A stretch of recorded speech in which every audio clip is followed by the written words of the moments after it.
On that big sigh, That wasn't a here we sigh. are. That was a That was like a gasp of stretch, anticipation. like a. Oh.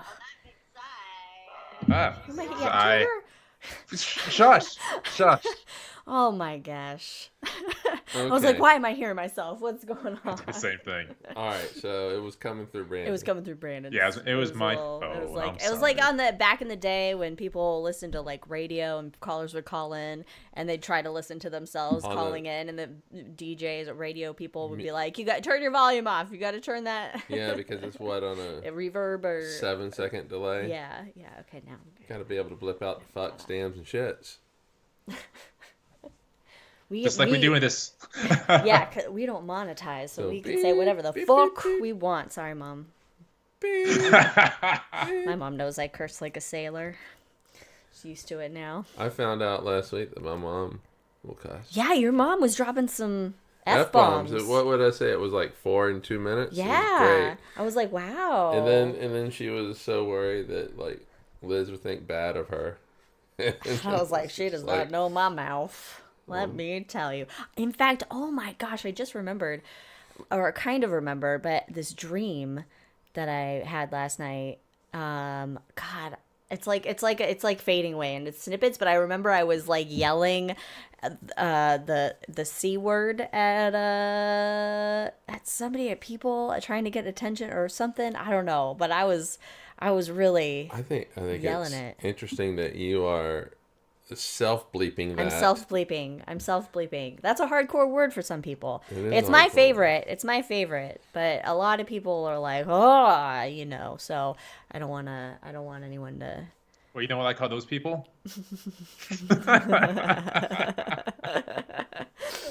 Anyway. You are going with that name, Brandon? I don't know, man. I'm going back and forth between all these different things. I just need. If I had some more time, I'd be okay. Oh my gosh. Well, I think it's about time. It's time. So I think it's about time that we get the show on the road here. So, Brandon, give me a little countdown in to. Do the clapper. Oh, the clapper. All right. Well, hold. Oh, Sorry. don't rip it off my head. Well, I was gonna take it off your head and then. Hi, Katie. Hello. Hello. There you go. Oh, okay. We're professionals. Cosmos. Scene 1, take 1, roll 42. Do you still want to count down? Yeah, well, you got to get it out of frame before I start. What? You got to take And that in out of 5, frame before I start. 4, 3.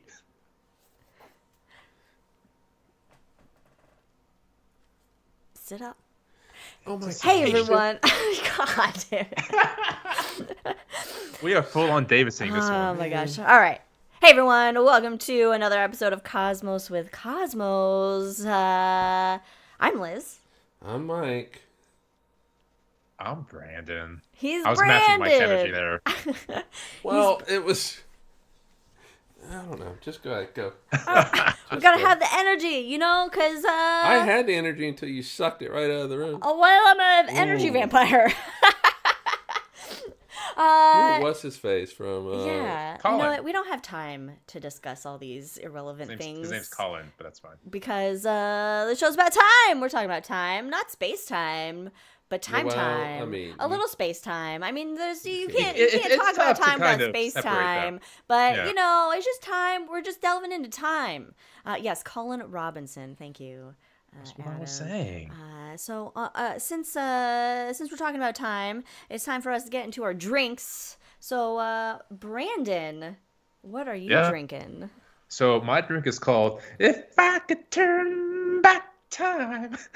I love it. If I can. Anyway, yeah. So I'm just gonna call it that because it is May 5th as we are doing the show. It is tequila, mezcal, freshly squeezed orange juice, cinnamon stick that has been slightly burned on the fire, dipped in there with some Pinot sugar, mixed up, and in this wonderful glass. Ooh, nice. It's apparently is my word, delightful.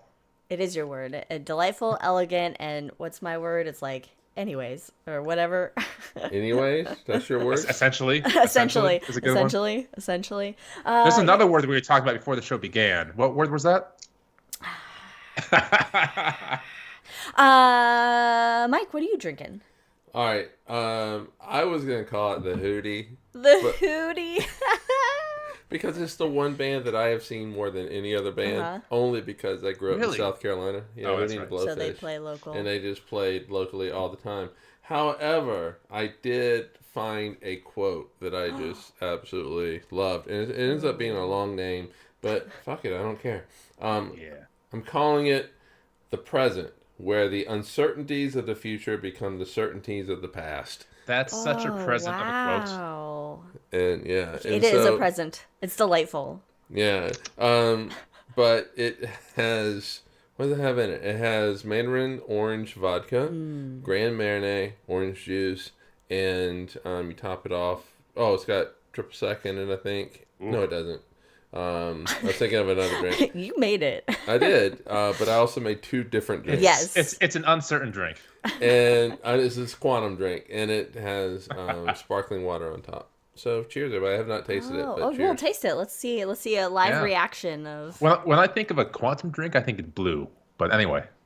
Yeah. Let me get a. Yeah, good stuff. Okay. It's smoother than I thought it was gonna be. Oh yeah. In that it's not, because the orange juice has potential being tart. Yeah. It kind of it's nice. It's mellow. It's nice. Good. Nice is good. I enjoy it. I am drinking what I'm called the electroclepsidrolite. Okay. Which actually is kind of a misnomer because I have another drink that's actually Pedialyte. And this drink is actually from my childhood, from my middle school, high school years, which is actually a Jones Soda bubblegum flavor. And I'm drinking these because I'm on some medication for my back that's killing me, and I don't want to interfere with my meds. So you went with bubblegum? So I went with the bubblegum flavor. I got you both blue. Yeah, there was 2 blues. There was a berry flavor.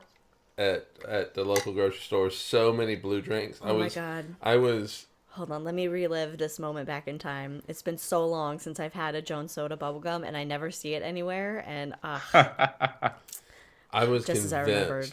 Somebody was going to say you got a lot of blue drinks in your basket. But yeah, there was 2 blue Powerades, the blue Pedialyte. I like blue drinks and the blue Jones Soda. 2 different blue sodas. Yeah. So anyway, let's do this. Yes. Okay. Right.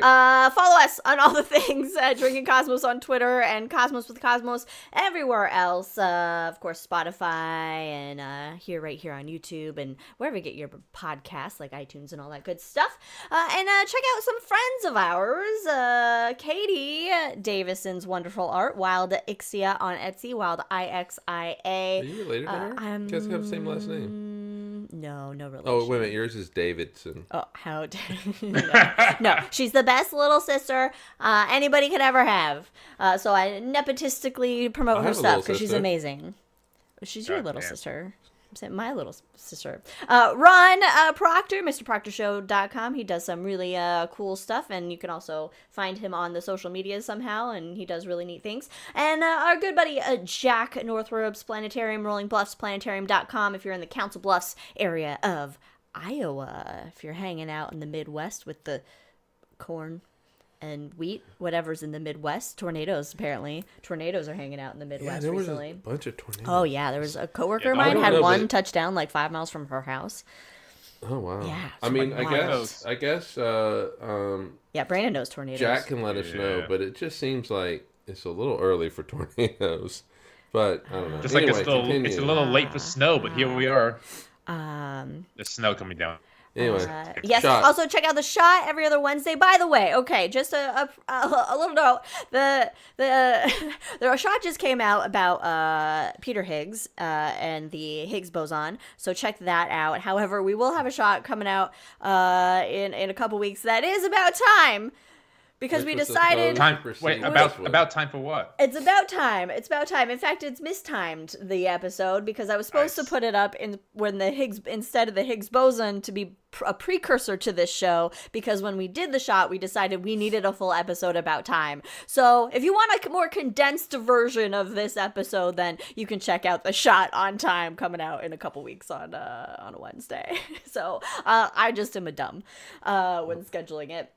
Now, if you're listening to the show, watching the show, we got our fan Elizabeth waiting for this to happen. We got some rules. You hear a puppy bark. You hear Star Wars references. You hear Lord of the Rings references. And anytime someone's head explodes, apparently is a new special rule for this episode. Take a drink. Speaking of drinks, Brandon, I think we need to have you do an in memoriam for us. And we will suspend one of the drinking rules for this. Rules suspended. We have we just found out about this news. Yeah, I was A, prepped, and now B, prepped for a memoriam. So I'll just say Bernard Hill, Captain of the Titanic, King Theoden, hail the victorious dead. Cheers. Cheers. To Bernard Hill. Oof. That's a tough one. That's a tough one. That one hurts. Rough. Yeah, this one hurts. Rough. Anyway, on that note, time does not last for everybody. No, and in fact, time just keeps on slipping. It keeps on slipping. Keeps on going. Mostly to the future, but sometimes backwards. It gets a little wibbly wobbly, but we'll get there. So let's start off here with time, and I'm gonna bring my iPad a little bit closer to me, so I'm not looking. You've gotten old lately. Your eyes don't work. Dude, my eyes, I can read it. It's just easier to have it right in front of me to scroll. I mean, the main thing is my back is just destroying me right now, but that's fine. I have a heating pad behind me right now. Oh, that's the best feeling. Oh, can you get a Thames? Do you have a Thames? Have you had those before? A what? It's called a TENS. It's like a mat you put on your back, and it sends little electric vibrations to you, and it's excellent. It's excellent for bad backs. Oh, no, I haven't. Okay, I'll have to look into that. But I'll do that another time.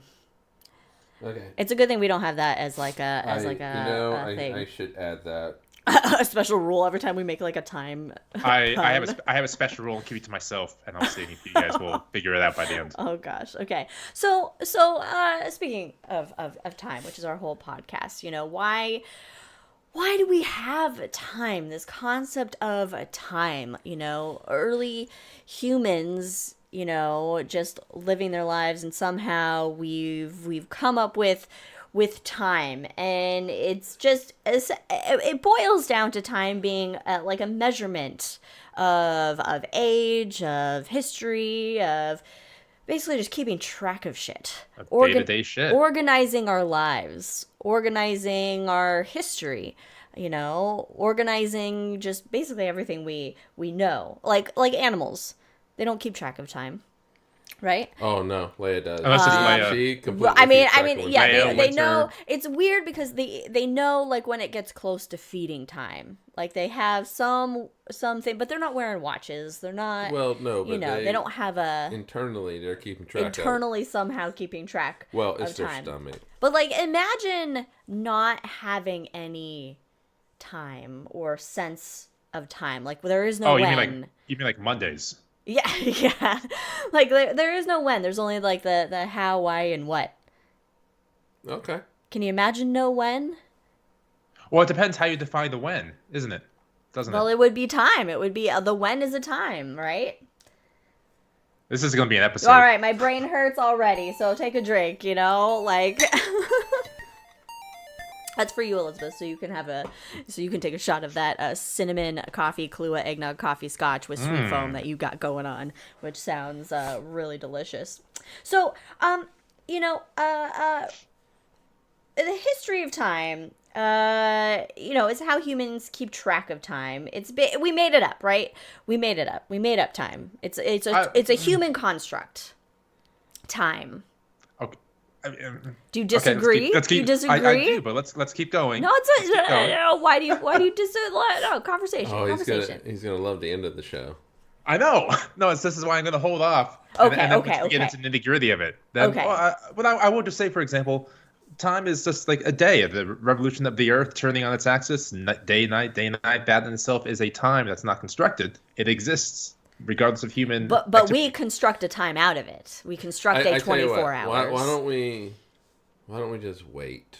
Okay. Yes, there we go. Because we'll get. I'm assuming we'll get into this. I have not looked at the outline yet because I'm a good podcast co-host. Yeah. All right, so records of artifacts indicate there's always someone who is kind of like obsessed with tracking time. Like there's always somebody throughout history. Brandon. No, me. That's me. You. Yeah, exactly. You. There are whole careers built. Yeah, there's careers built around time. Okay, so there's always been human beings that have been like, I gotta figure out time. And I wonder how like they got to be very punctual. These people, very punctual, right? They're always on time. I'm never late. So let's go back in time a little bit. I try to not be late. We love it. Okay, so the first timekeeping device, and still a timekeeping device, and a natural timekeeping device to this day, the sky! Nailed it. Yeah! Okay, tracking the apparent motion of planets, the sun, the moon, ancient civilizations, seafarers of old and even today. I guess you can call them ancient mariners. Ancient mariners. Thank you. I got you. They have good rhymes. I bet they do. They do. And good times. Now I have Iron Maiden going in my head. People have always used the sky to track time because it's very consistent in the way that the sun appears to move throughout the sky and the planets and the stars, etc. It's a standard motion, like the Egyptians, for example. I'm not even drinking alcohol. They did exist. The appearance of certain constellations in the sky signaled when the Nile would flood, so that tells them, that they base their, agricultural timeframes around that, the harvesting and planting and all that good stuff. And so the only natural timekeeping device, it's not a device at all, is simply like human ingenuity and brain power that we realized that the sky can be used to keep track of things. We're really smart. We are smart. We're smart and real dumb at the same time, but we're pretty smart. So as far as like the physical timekeeping devices, things that humans have actually created for the purpose of tracking time, we actually can start with Neanderthals, which is surprising. So I found an article from nature.com, although I couldn't read the whole article because it was behind a paywall. So there's that. But it basically indicates that archaeological evidence has found different areas, Neanderthals in different parts of the world, had put notches on bones that seemed to signal that they were tracking certain things, using that to track time. So like Neanderthals in Western France made notches on hyena bone about 60,000 years ago. And then there was a baboon fibula in South Africa that had 29 notches that may have been used to record events. I think that's a big, I'm sure this paywall had the reasoning behind it, but it seems like a big leap to say there are notches on this. They must have been counting days or keeping track of time when maybe some dude just, made notches on the bone because he felt like it. Well, yeah, but I'm sure that there were the scientists too who studied it. I'm positive of it, but it's kind of funny. So there's other context. There's other evidence that suggests Ice Age hunters in Europe over 20,000 years ago scratched lines and gouged holes in sticks and bones, possibly counting the days between the phases of the moon. Oh, that's cool. And that little tidbit actually comes from the National Institutes of Standards and Technology. See, and that makes more sense because I'm sure there's this obviously a set number of days between full and new moon. If you say that repeatedly, then you can kind of count that. Yeah. So there must have been. But interestingly, 29 notches would also be that. Yeah. Yeah. So. Right. So there's evidence that suggests that these are related to time in some way, and it's probably that the number of notches and the fact that maybe the bones weren't used for anything else like a decorative jewelry or tools or something, that they specifically only had this one function. So now I want to know: do Neanderthals and these guys from 20,000 years ago? Do they understand math? Clearly, they're counting things. They're counting things, yeah. I mean, but I don't know. Well, it depends how much math you want to define. I'm sure, if they think back 2 days ago, they think about 2 notches ago. I'm sure they can think that. Right. So I'm not thinking calculus or anything like that. But no, Newts gets that. But have they started working out the language of math? Anyway, I mean, it's continue. possible. It's rhetorical. Yeah, I know it's rhetorical. I have another thought bubble. Thought bubble. What was it like when the first person, what have you, first developed the whisper of math? You said the language of math, so it means it's going to be whisper ahead of it. Like, what was that like? Maybe that's the notches of the bones and counting. I mean, because counting, that is math. Counting is math, yes, but or do you think like when the person was getting those notches, he goes, "Huh, that's weird. If I had 3 more, I could see what would happen 3 days from now." Yeah. Right. Well, exactly. I mean, but counting the notches is saying the words out loud. It's not the same as actually understanding the language that's underneath. Oh, right, yeah. I don't think it was probably maybe that far, but it was such a rhetorical question but it's so fascinating. Yeah. So you can't pose rhetorical questions. I have a few rhetorical questions, and that's one of them. Apparently, I have 3 because there's 2 more later. Okay. So let's fast forward a little bit. Okay, to the ancient civilizations of like the Egyptians, Mesopotamians, Babylonians, and so forth. Leia does not fit on the nest. I mean, just so... look, our big dogs like to lay in small cat beds. So the ancient civilizations used, again, the sky, of course, as we already mentioned, but they did develop timekeeping devices that were used mainly for like religious and agricultural practices. Like, for example, sundials. I'm going to assume we've all heard of a sundial.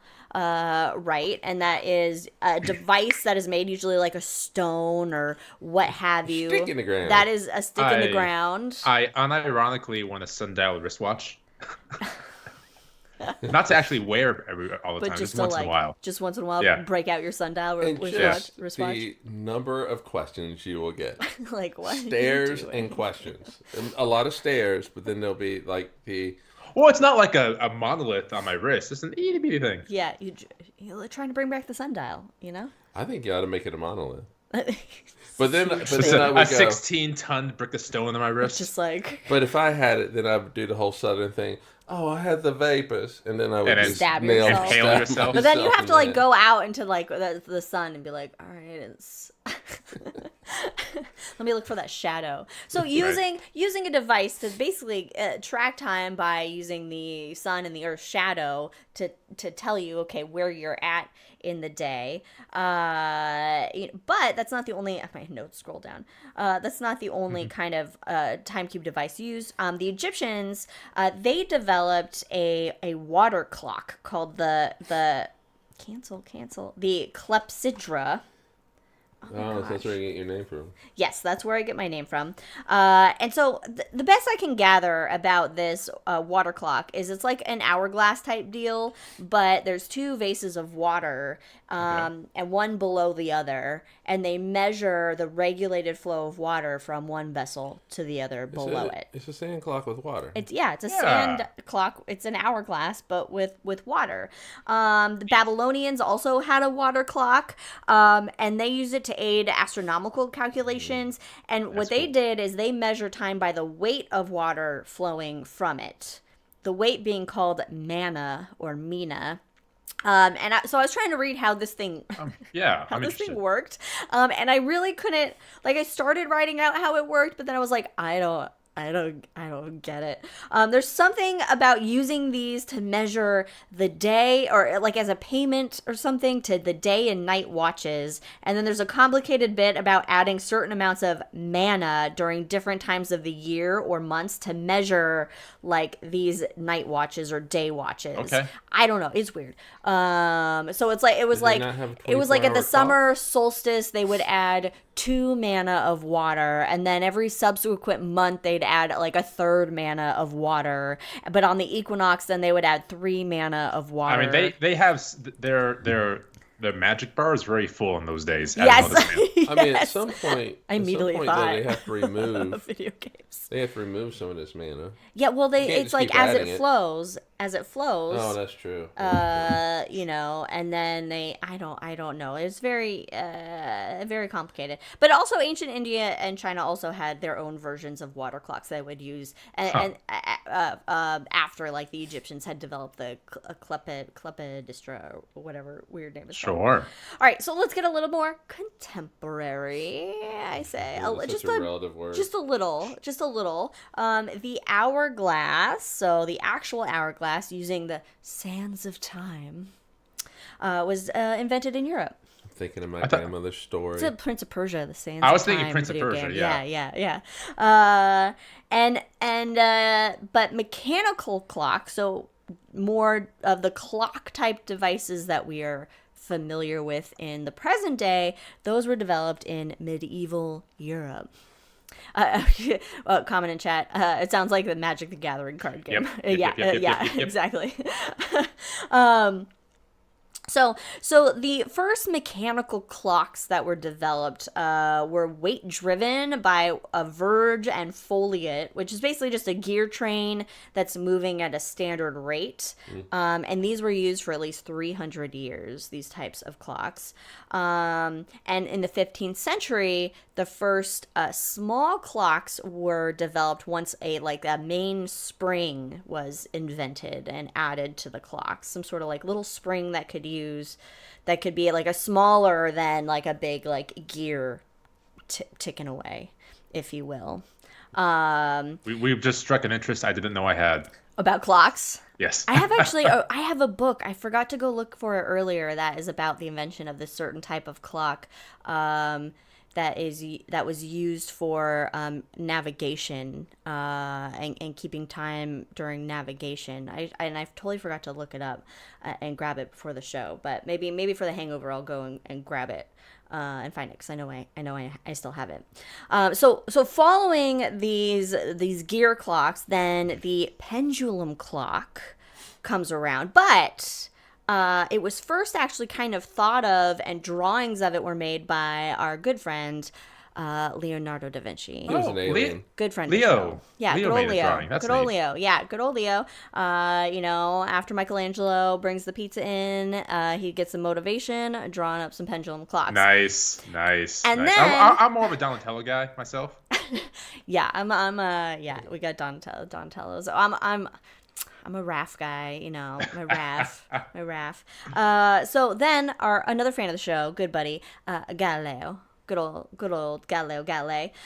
He discovered that the frequency for a pendulum clock, the frequency depended on the length of the pendulum and not the weight of the pendulum.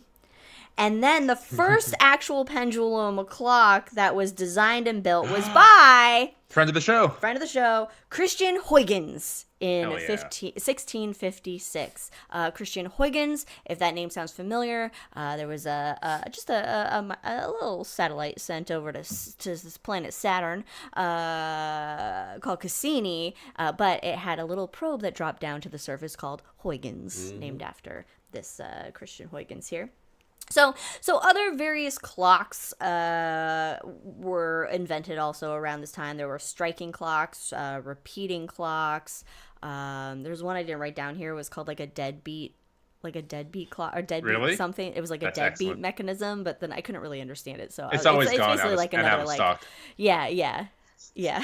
But then you get a more precise way to measure time by using quartz crystals. The quartz timer became the basis for the most precise measurement, similar to a Kyber crystal. What? Nice. Oh, damn it. All right. Yeah, there you go. Also, so Liz might know this because she obviously did the research here. But Mike, what year did the quartz be put into a watch? What year do you think? What year? What year was the first quartz watch? I didn't write that down. Oh, okay. What year do you think it is then? I don't know. I'm just, well, we don't it's know. gonna be. It's gonna I'm be. going to say It's gonna be 1847. It's gonna be after 1656. Why didn't I write this down? 1847. We're gonna reveal this answer at the Hangover. Quartz. Oh, Liz, don't. Liz, don't. Liz, don't. Don't do We're doing it. a game out of this. Okay. I'm making a game out of it. All right. Yeah, you got to give a. Okay. No, you have to give a. Okay. Let's see. I'm trying to remember. 1847. Yeah, I'm What gonna did I say. What did you say? 1847. Is that what I said? Yeah, it is. And what did you say, Brandon? I haven't. I was asking the question first. I'm gonna say like. Oh, I want to say like 1902. All right. What you got? I'm gonna say like probably like I don't know. You gotta cut them. 1710. Holy shit! We're going. I don't think it's too far. Well, because after it has to involve electricity, pendulum. right? No, you're just ringing. Well, it is an electronic oscillator. Yeah. by Okay. a So quartz we'll find crystal. out at the end of the episode or in the Hangover. Okay, Don't look yeah. at it, Mike. Oh, Don't look I'm at it, Mike. looking. I have it written down. Look it up. Oh, you're ruining already things. made No, my no. guess. He's looking. He's making a game out of it, so you can't. I'm look making it the up. game. Right, but I already made my guess. Yeah. Loser so takes a drink. You can't look it up. All right. Anyway, continue. All right. Now, so we see this development of this progression of timekeeping devices from water to then, mechanical means. But the most accurate timekeeping device of all time, the atomic clock. Hell yeah! And the atomic clock is accurate to a few billionths of a second per Did you know year. that the clock that keeps the track of time for the United States is located in Colorado? And yeah, It is? It is, yeah. And I forget what rare metal it has, but the molecule of it, they can tell it turns like 7.6 billion times per second. Yeah, I want to. And it will be off by 1 second in 100 million years. Yeah, they typically use cesium, but I'm not so sure that they're using. I don't cesium. think it was cesium. It was something No. else. It was something Is else. it Brudium? I think it started with a G. So what they do is they excite it. They excite this atom in a How do they chamber. get it excited? Did they tell it it's going to go to Disneyland? They hit it with okay. electromagnetic Okay, radiation. okay. So they hit it, Same thing. and then it moves into this another thing, and it radiates out. And so that's how they keep track of the time, which then goes to another room that gets broadcasted to the rest of the U.S. And that's why when we look at our cell phones and computers now, they're all on the same time. That's how we're all connected by Colorado. So if Colorado were to just implode or explode, Then we're we're done. be so screwed with time. so. What does this mean? What is So we've gone through all these jump through all these hoops to develop time, to be able to keep track of time, to measure time, and so this development of mechanical clocks. Once we had that it was able to create a standardized time that could help facilitate travel, trade, communication around the world between everyone. And then you have the development of time zones. And the 0 point of the world's time is the meridian of the Greenwich Observatory. And that's only because the UK dominated maritime commerce and shit at that time. So they're like, we rule, so we start time. And that's a deep rabbit hole we can go into if we want. Yeah, no, we're Right, not going but to. but for the U.S., didn't the train? Yes, the trains. Yes. Trains. We needed time zones for the trains so that everybody was on the same schedule. And fun fact about those is that if the train's going across the country, or across from Paris to Switzerland, the time on the train started and ended, so it was kept by the city of origin. So if you left Paris and went up to Zurich, you would stay Paris time the entire way until you get off the train. Oh. That's crazy. You know, the thing is, like, when I get on a plane, I immediately switch to whatever time is of the place I'm going. God, time has no meaning in that sense. Yeah. And then I'm time confused has for the no whole meaning. flight. But not then, true. Anyway. All right, so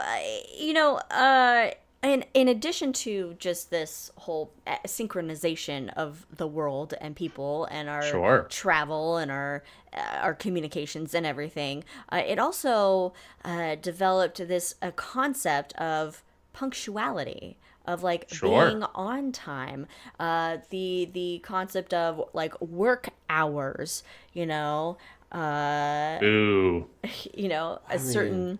It's just a way of controlling people. That's all. It's just the man bringing us down. It's organization. It's organization Well, this I and like. structure of human activity basically. Cool. And interaction. And also culturally clocks became a status symbol.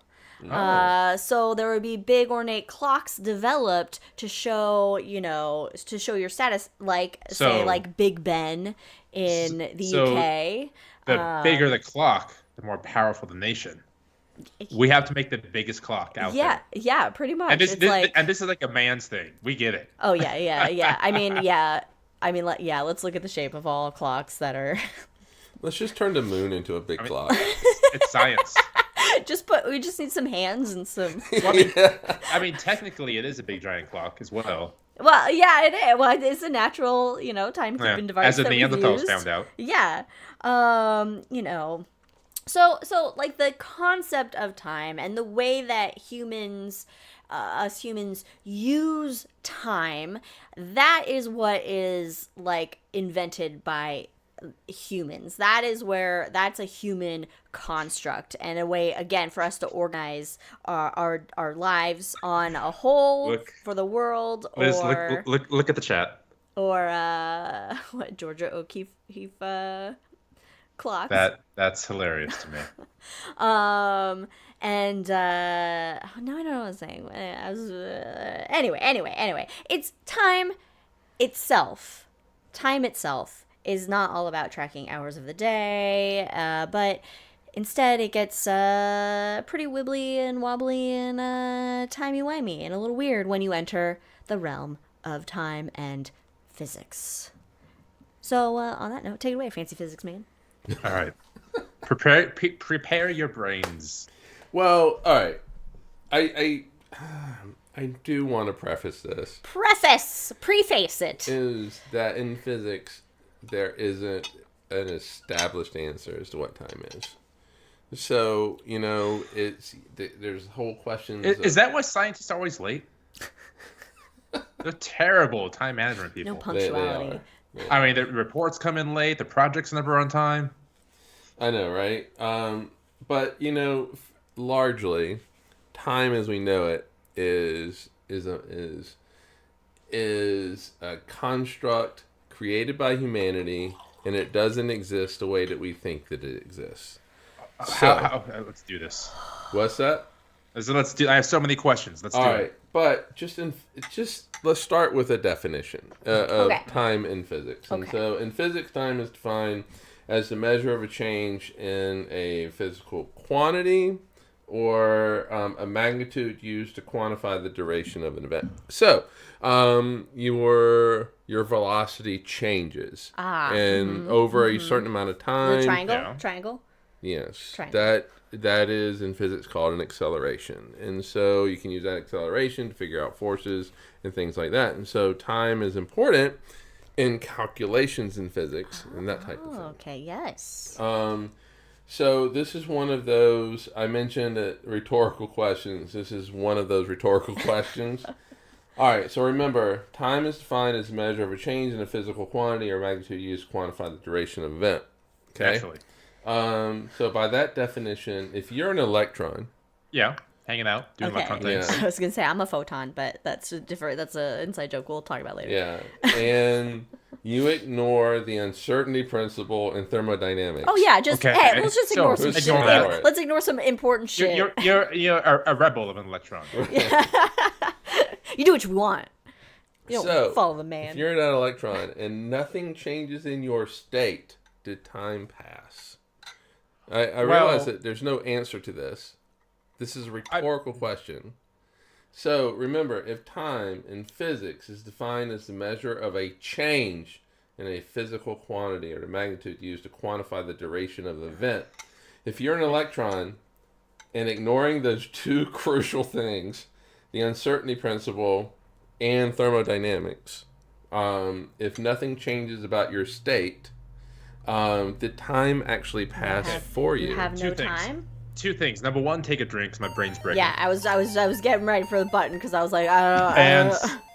And number two, so if you're just an electron hanging out by yourself, ignoring all of the physics, time probably doesn't pass for you, but it will pass for everything else in the known galaxy universe. So would time still technically move, even though it hasn't moved for you because it's moving for everything else?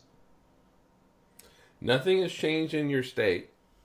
No, not your state, but everyone else's state. So right. All right. So this electron is not measuring the state of anything else. The electron is just sitting there. Is the electron the portrait of Dorian Gray? Nice. So there's no answer to this. There's no. This is a rhetorical question, and it's just This something. is just a fuck with your brain question. Yeah, this it popped in my head when I was writing that note. So let's just kind of move on. This is a little insight into your brain thinkings. Yeah. I should have made a bigger drink. All right. So that's why we come with multiples. So let's think about this: space and time. Okay. Okay. We're going to separate them for right now. Right. You in reality, keep them separated. In reality. Nice. In reality, that's not true. Right. But for all intents and purposes here and now, we are separating them. This is here and now. Yes. Okay. So let me ask you a question. Can you change your position? What? I mean, sometimes it hurts, but I mean... Okay. So you can get up, you can move around. Yeah. Right? Yeah, and you can change your position through time as well by just Next question. Can you sit still? No, we're not right now. I'm very squirmy. Okay, well, you are. Okay. Again, physically, because now we got space-time going on here. No. Okay, ignore, can you sit still? I mean, yes. Okay, watch. Right. You can move, and you can sit still in space, right?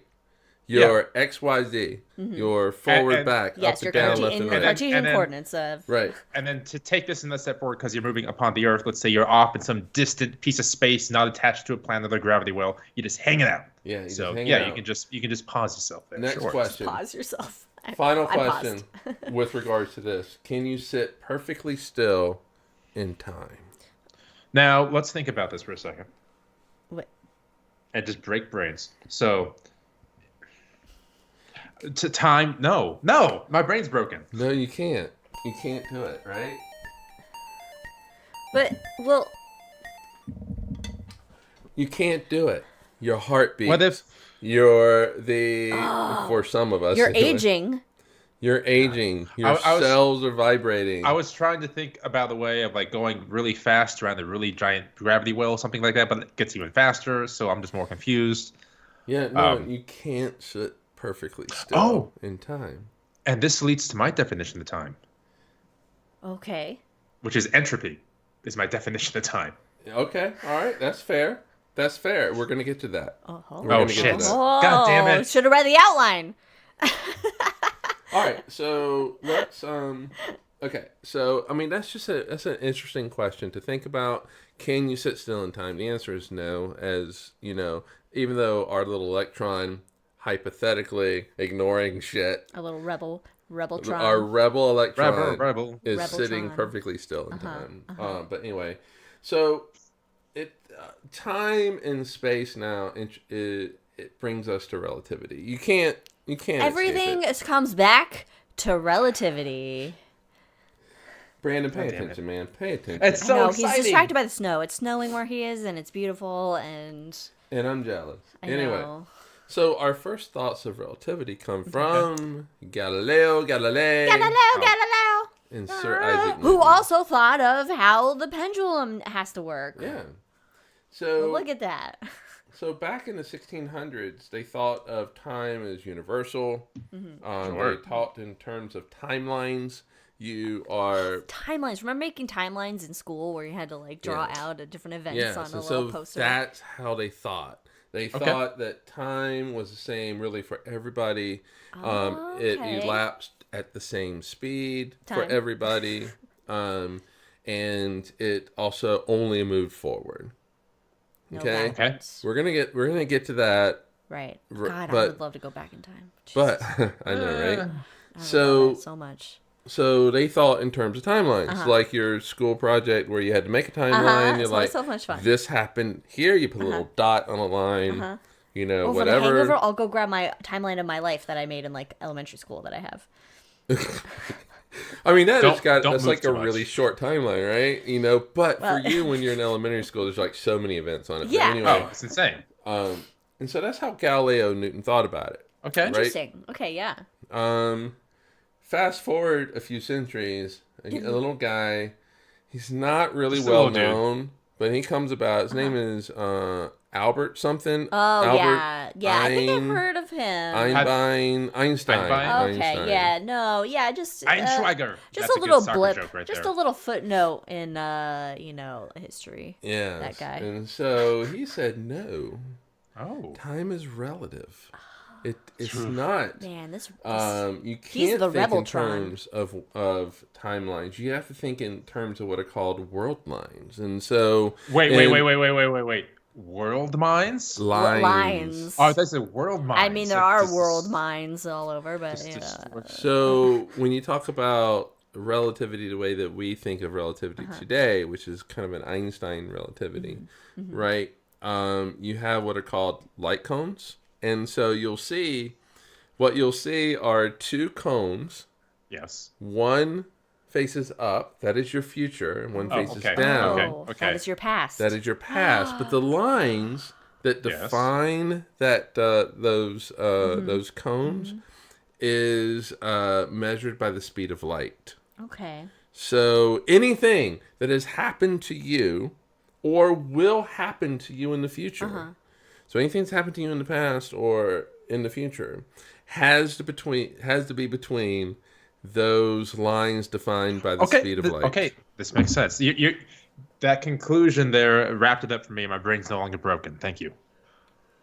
I understand this now. Oh, that's like is that like the that's like It's the like thing in bookends, Star Trek the bookends. Discovery. They use when they're the episode spoilers if they're jumping through time. And she brings up the cones. Right, in her so they little brought up the hollow cones. pad. Those are world line cones. Those And are your present's always in the center. It's always is always in the between center. those. The present is in the center. It's on this was called a hypersurface, but just think of it as big flat plane between the two. Okay.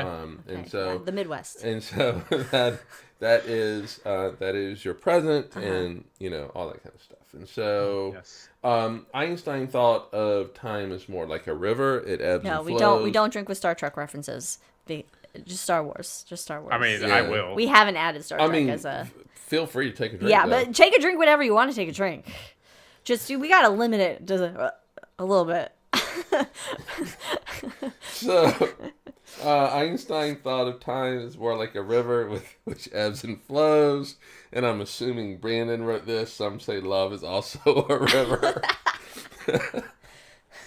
The river of love. I know I didn't. Some I was gonna line some up. say love, it is a river. No? Oh, Katie's yes. got to come in strong to me here. What No, song is that? I actually remember hearing that song. Yeah.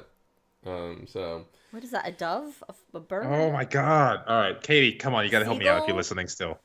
Continue on. anyway, so basically, time does not move at the same rate for everybody, based So on so different so time circumstances. changes. So yes, and so how you experience time is related to how fast you're moving, and also how much into a gravitational well you are. Okay. Brandon brought up. Katie's occupied with potato right now. All right. I Anyway, feel like Adam would know that. Too. okay. Anyway. All right. Anyway, Brandon brought up Colorado. Colorado is high up on the Colorado Plateau, which experiences time slightly different than somebody in LA. And which it's is not just on- because of the weed. Oh. What's that? Yeah, not just because of the It's weed. Not just because of the weed, because California has that too. And so if you are at sea level, the way that you experience time is slightly different from Colorado, which is setting the time for everybody. So Colorado, that Bureau of Standards that sets the time actually has to take everything into account. It has to take into account All that it is higher in elevation. And its time is moving slightly different, ever so slightly. 7.6 billions per second. Elizabeth asked, is that the same as Nepal? Well, Nepal's high. Yeah, Nepal is even higher up. Yeah. In Tibet, same concept, even higher up. Right. That's why those monks live forever. That's why the monks live forever. I don't want to live forever. Sorry, we're just doing weird time songs this episode. So in 1972, there was an experiment that actually proved this. And so... Federico.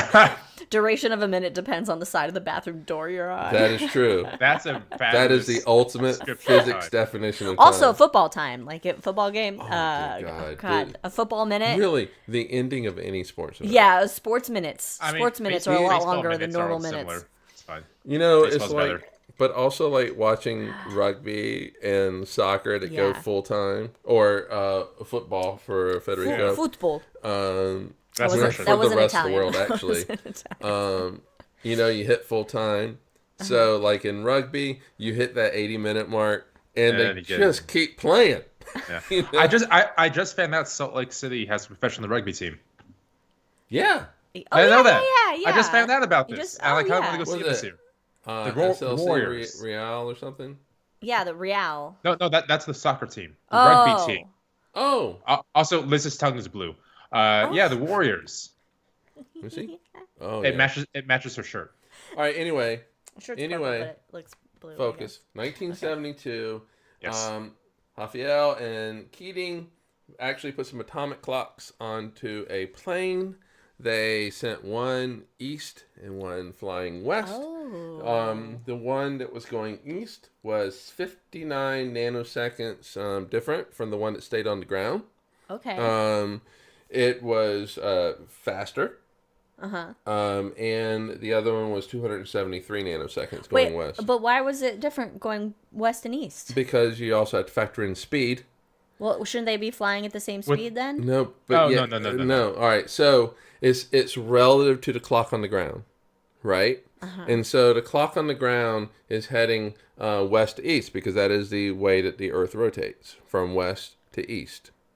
So it's going with the Earth's rotation. So because it is on the Earth, yes. Right, and so the plane that's going east is going with the Earth's rotation. Right, so that means it's moving. Faster. No, it's moving slower away from because the they're clocks going the same direction. So I got the one you. that's Okay. going west. All right, my brain is fixed. Yes, I get it now. Yeah. Look, you got to really dumb it down for me.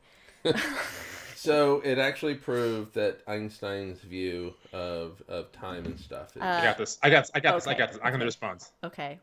The question in chat is, what would time on Earth on Voyager 1 be like relative to Earth? Warp 10. Nothing matters. If you know Warp 10, you know. Well, for Voyager 1, it is moving.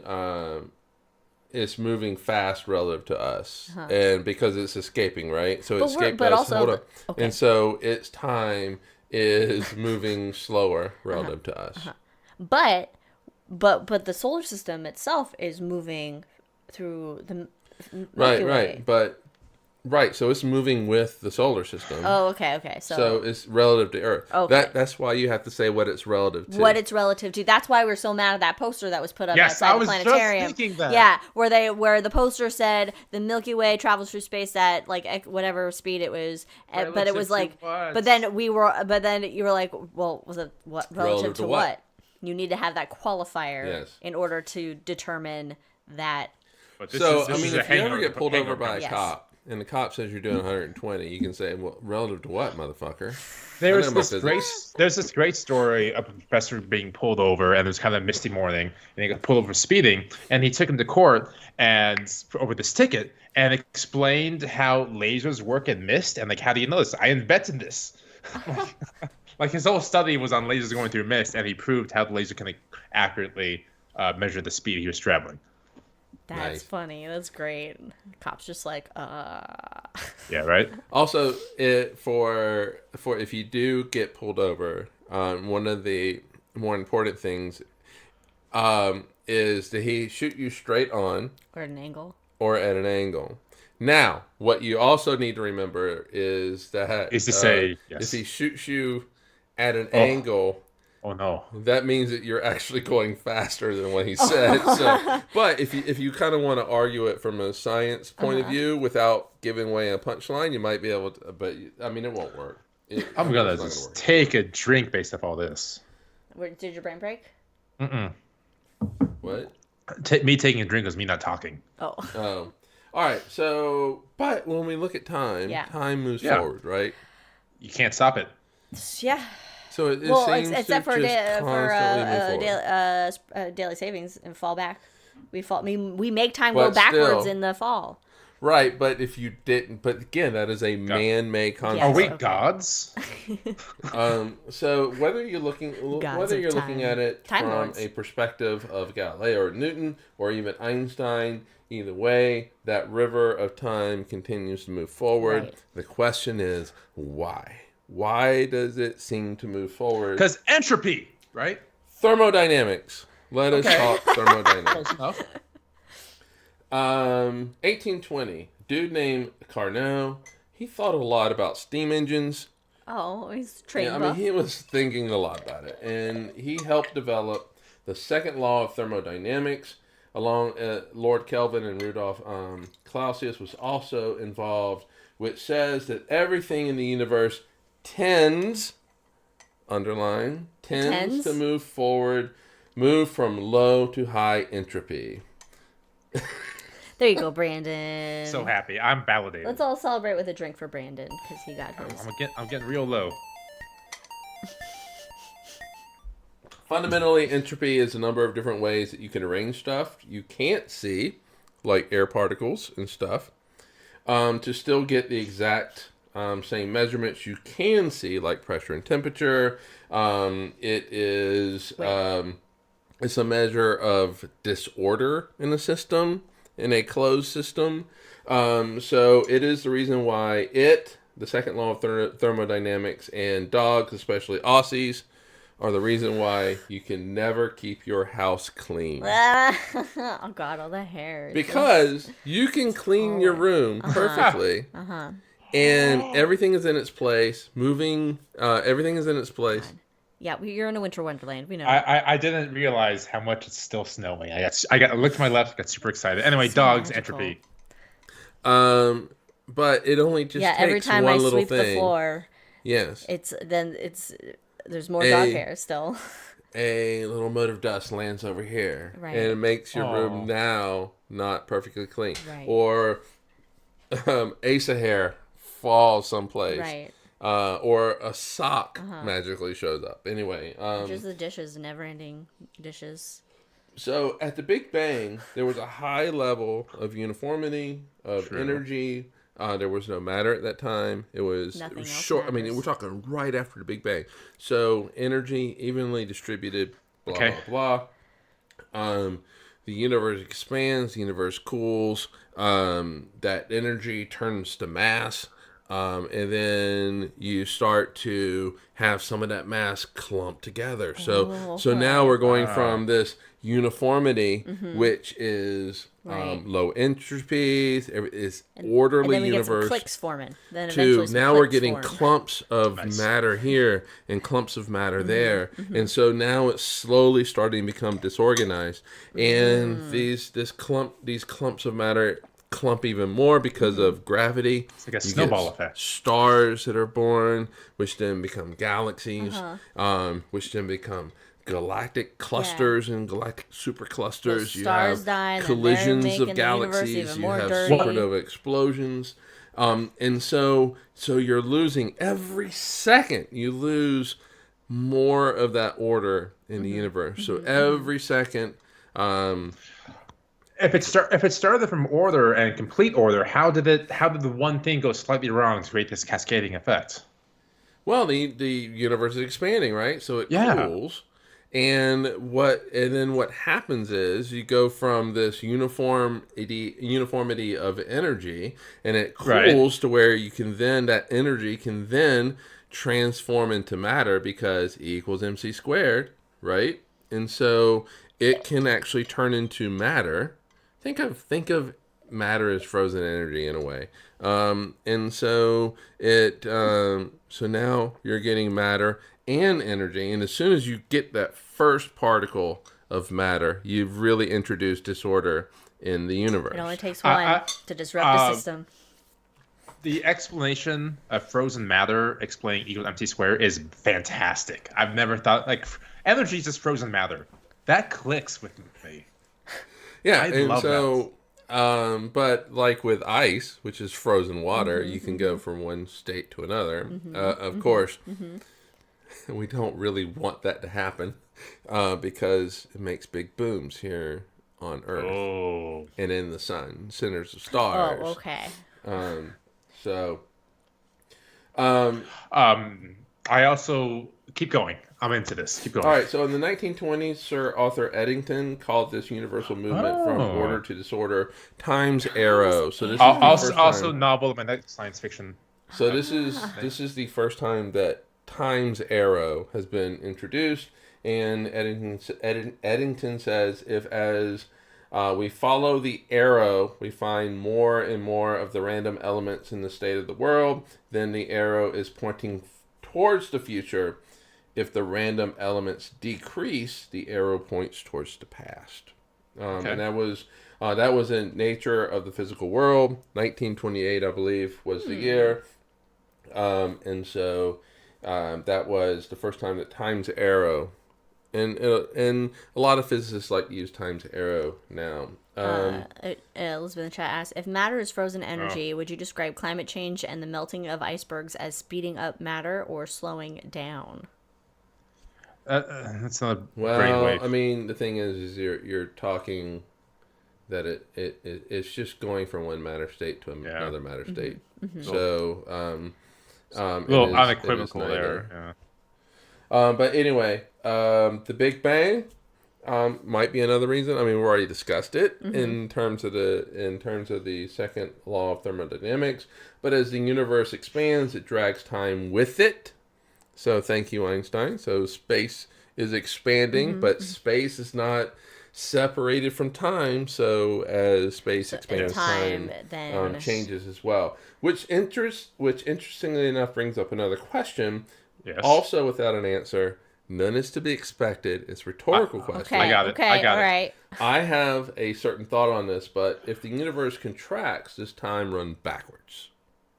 Well, yes and no. I'm going to say no. The answer. I'm going to say no on that. I'm going to say no because it's already, this is just a new event happening. Yeah, like human consciousness would still perceive it as moving forward. Yeah, because you know it's not like all even it's not like but Einstein's coming back to life or anything. But we're going back in time. Nobel Prize, please. But in terms of the Big Bang being responsible for why time's arrow points the way that it does, and it expanding is the universe expanding is the reason why time always moves forward. If you now turn around and contract, space and time's going the other way, and so yeah, I mean, it was what if dark energy is the keeper of time? I mean, that's a good question. I'm not sure how, but I don't know how either. I'm sure it's a stupid thing to say, but you know. All right. So those might be two ways in which, I mean, the thing is though, for physicists though, time is looking more like an illusion. And so it's something not, we made up. It is a human-made construct that it's a persistent that is used to control commerce, control when you wake up and go to work, when kids wake up, events, go to school, count how old you are, used to know when you can start getting benefits and stuff like that, for being old. What AARP? What's that? AARP stuff. Yeah. And so it is looking more like it might be an illusion. I'm going to tell you, the punchline is we don't know. From a physics point of view, fundamentally, we don't know what time is. We don't understand time. We can put time in our equations, which tell us how a system might evolve, but fundamentally, we don't know what it is. And so we understand gravity, the least understood force, better than we understand time. Right. Which then brings another rhetorical question to mind: is like, how would, say, an alien species, intelligent alien species, 500 light years plus away, or whatever, perceive time? Exactly. And so it's our perception. It's a perception of time. Yeah. That's what we have. There are two main pillars in physics. Quantum physics and general theory of relativity. Right. So the wacky and the uniform. So quantum physics explains the small universe. General theory of relativity explains, the macro, the gravity, and all that kind of stuff. Classical physics, which is the whole Newton thing. Togas. That's just an easy way. I mean, it's just quantum physics that gets. It's your basic physics. But your two pillars really are quantum physics and general theory of relativity. Right. They are considered to be time symmetric, which means that the physics they describe are the same whether time increases or decreases, whether time goes forward or backwards. Okay, so those quarks are just doing the same thing as everybody else. It doesn't care. Yeah. So they got muons to bother. They don't got time for that shit. Exactly. Now, let's talk a little about gravity and time. I do think that, like, when we actually get to The Hangover, we talk about is time travel possible, which brings in special theory of relativity. But black holes. So if time has an arrow, so you're approaching the black hole. Yes, going in. Exactly. Don't do it. Don't recommend So it. Time has the arrow. It points forward, right? But the moment you cross that event horizon, space has the arrow. The arrow flips to space. And the space arrow points forward because all your lines end at the singularity. There is no way to escape singularity. The arrow now goes from time. Time becomes meaningless when you pass through that event horizon. In fact, if you are outside the event horizon and you're watching somebody fall into it, they appear to just freeze at the event horizon. Time stands still for them. Now they have passed through. They don't stand still. They literally pass through. But all futures point to the singularity. All roads lead to Rome. All futures point to the singularity. All your space-time arrows point to the singularity. You can't avoid it. I was muted. I took a drink for brain-breaking reasons. Yeah. I'm gonna do a brain break because it's just the mention of black holes, my brain starts to break. Well, as Mike would say, black holes are very simple objects. I mean, they are the simplest objects in the universe. You just need gravity, so you just need mass to explain them, electric charge, and spin. You need three numbers. Recipe for a black hole. What's that? Recipe for a black hole. Oh, that's also the name of my new post-punk rock album. Recipe for a black hole. Recipe for a black hole. That's a good one. That would be a cool, like, science book, like space book would be like astronomy recipes, and it's just like explanations of these concepts in like recipe form. And every form. single one starts with you first need a universe. Yeah. So, by the way, the equation that describes a black hole with those three numbers is called the Kerr-Newman metric. Kerr-Newman metric. Yep. From two astronomers in the 60s. Named Kerr and Newman? Yep, Kerr and Newman. You're so smart. All right, so the universe is expanding from the Big Bang. That expansion is stretching time, causing time to slow down. And here's an example. So there are two identical stars that explode. Okay. One is really close to you, Okay. but one is really far away. Okay. Like shortly after the Big Bang, right? Oh, Okay, wow. So we're okay. watching like really far away. All right. All right, and what we're doing is we're watching the light curve of this supernova explosion. So we see it go boom, it brightens really quickly, and then it slowly fades. Yeah. And so we want to measure how long it's fading.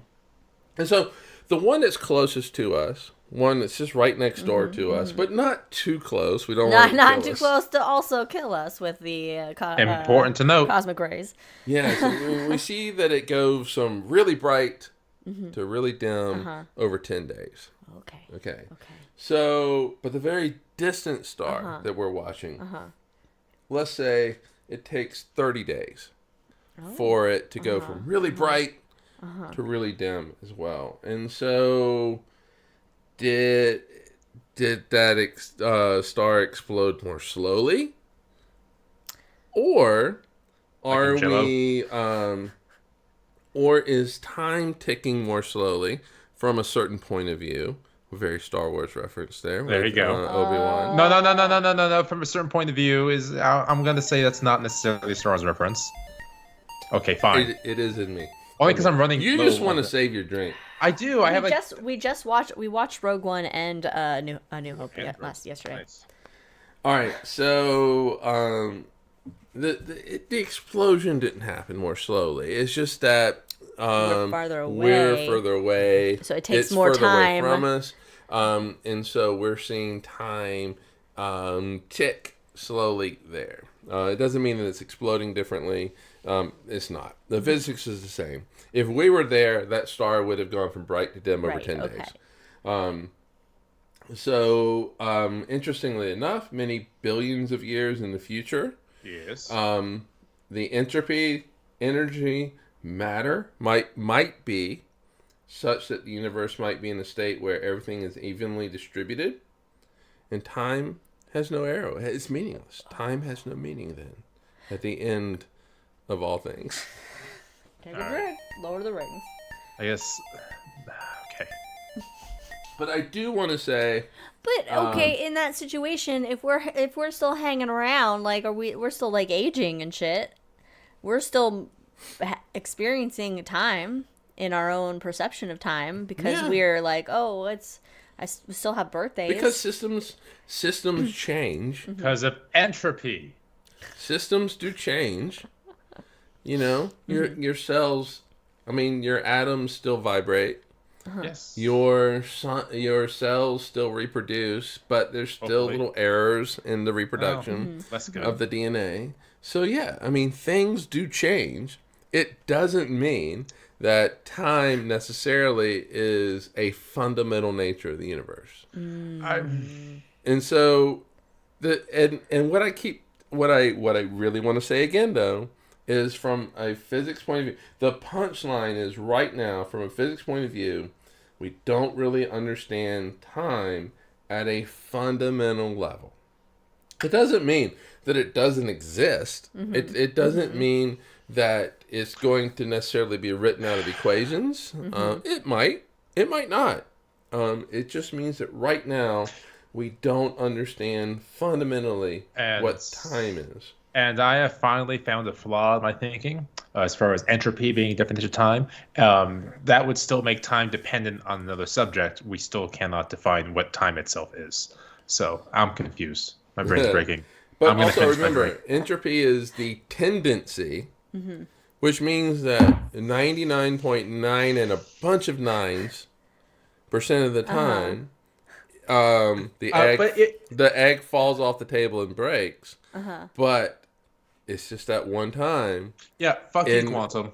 Where the egg shoots off the floor Damn and it, quantum. reconnects and places Humpty itself Dumpty, on the put back together again. Yes. By quantum. By quantum. Fuck quantum.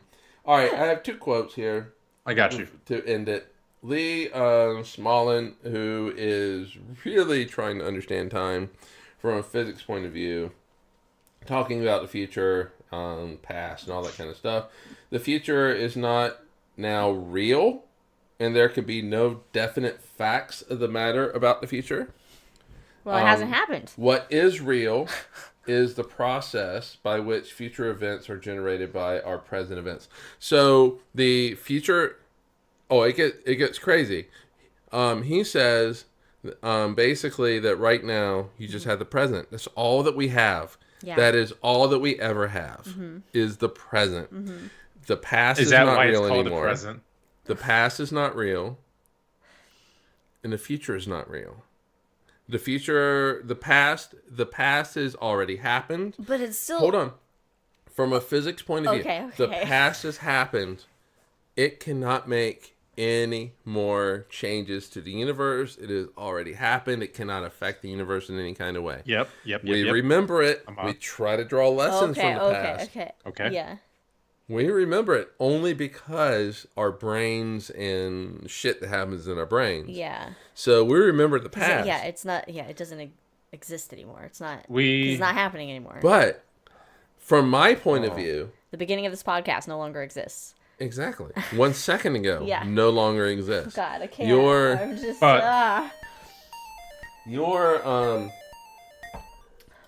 Wait. Your wince when your back hurt a second ago no longer exists. All you have right now is the present. But the future doesn't exist either. The future is unknown. Is a whole thing of possibilities. Frontier. The future is this whole thing of possibilities. The potential. You can go this way or you can go that way. You can do this or that. But it's all hold on. It's all based on what is happening right now. You know? Yeah.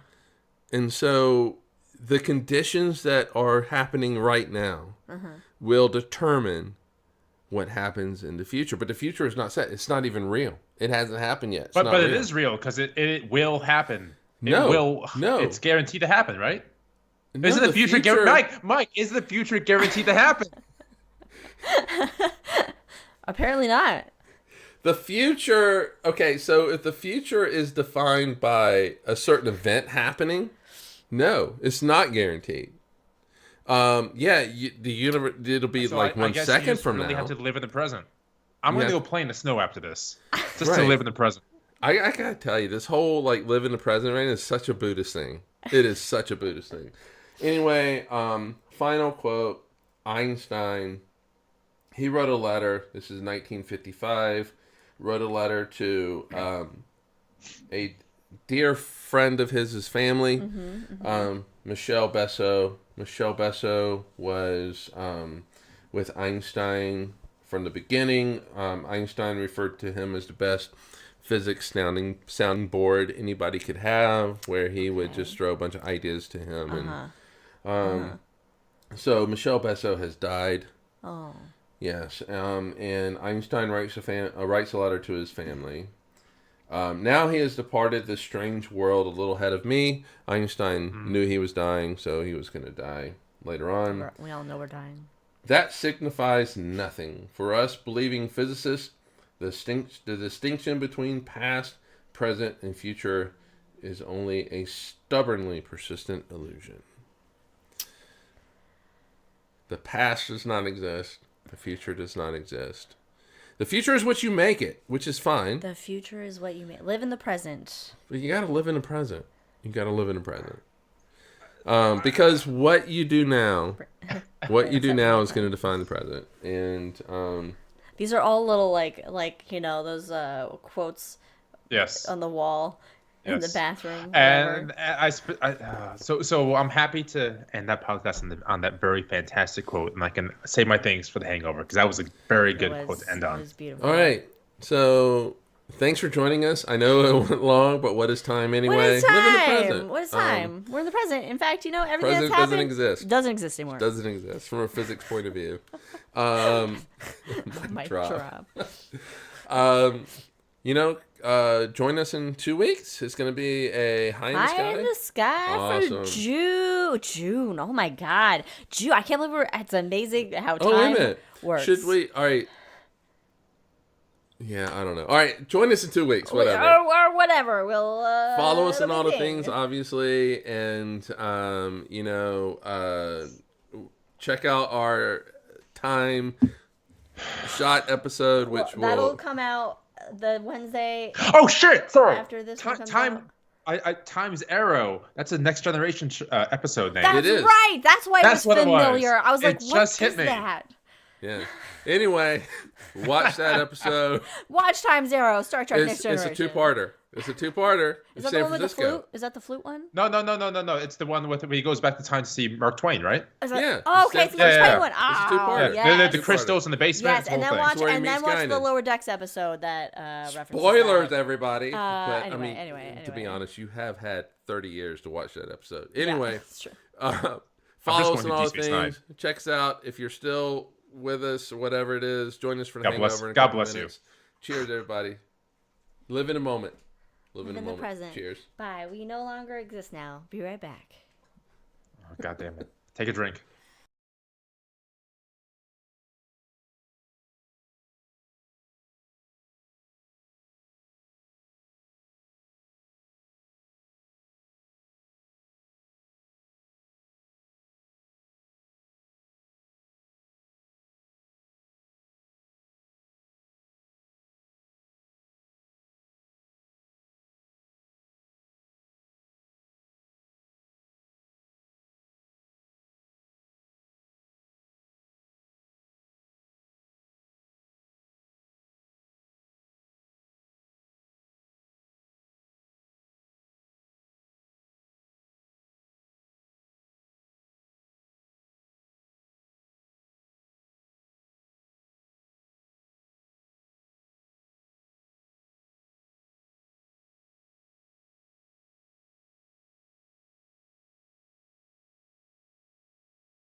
And we're back for the hangover. Hey. That was fun. That was okay. That was a good time. For anybody. I didn't mean that. You didn't mean it was a good time? No, I did, but I didn't mean the pun. You always mean the pun. Oh, always. oh. Puns I always always intended. except for this time, I didn't mean to say it, and I Puns did, always and it makes me happy. intended. What I watched this thing that said time is the most used word in the English language, which means it would be the most used word in any other language. But Wouldn't it be the? Well, this is like a cultural thing. Well, like a real. No, that's like a what? No, prepositions or whatever those are called don't count. No, this is. Yeah, it's I don't like know the what they're most used word because I had a great time. It's about time. What time is it? I don't have time to do this. Or, sure, boss man, I have time. In your head, go, I really don't have time. What time are you available? What time? Exactly. So time ends up in a lot of our... Maybe a cultural thing for us. And one of my favorite quotes about time, if I may. Yes, you may. You have time. And thank you. And this came into my mind as we discussed, what this episode is going to be about time. And the first thing I thought of is if I may get into the zone for a second here. Yeah, get in the zone. The auto zone. Get in the zone. Auto zone. There is time enough if we act quickly. Time. What time do we have? Oh, we don't have to take a drink. That was good. Or if you are still listening to us over this Wizard podcast fight. and this hangover, the the other thing I wrote down is you're listening after all this time. Always. And what does always mean? If time doesn't exist, does always actually have a meaning? In any case, let's keep going here. True. The meaning of there are words that are solely dependent on the concept of time. Right, but there is humanity time, commerce time, time that is used to run society, so societal time. Yeah. And now, if I may roll up my sleeves, But then there's physics, time and physics, and the two are different. And that confuses me. So my mind is such in the humanitarian aspects of it, the literature of it all. So, and this is where this next point is going to hit me a little bit. So I clearly did not read the outline. However, at the very end, Mike has that quote, and I'll say it again because it's a really good quote. Einstein writing to Bezos' family. Now he has departed the strange world a little ahead of me. This signifies nothing. For us believing physicists, the distinction between past, present, and future is only a stubbornly persistent illusion. Which now, made me write down this question. If the illusion is persistent, is stubborn, is consistent, is that not reality? If it's a consistent illusion that always exists, is that not reality? Like living in Does the that Matrix? not make it real? Like living in the Matrix? Yeah, I mean, the question is, what is reality? It's a very important question. And that's fair. Are we pivoting from the concept of time to reality? Maybe we are all having the same hallucinogenic trip at the same exact moment. That is consciousness. We don't all have the same reality. We think we Clearly. do. We think we do because so this is such a weird thing to think about. Lee Smolin, who basically said that the past doesn't exist and the future doesn't exist, the way that we think about it, yes, that you only have the present. He describes what we call the present and what we call the future to be quantum in nature. And the present is where quantum changes to classical. Because quantum is all about... The lils. Well, yeah, but when you add up all the lils, it becomes bigs. And so you can make the argument that... Well, you can say that the entire universe runs on quantum. It's just that the math is easier for classical physics. It's easier to do Newtonian shit than it is to do Schrodinger shit. It is easier to do Newton's gravitation law of gravitation to get man to the moon than it is to use Einstein. Right. Einstein is going to give you a more accurate answer, but yeah, Newton's just as good. We just like to do easy math. Yeah, and things. But all right, so in quantum does not say this particle, this electron, this human, this whatever, this photograph, as exactly right there.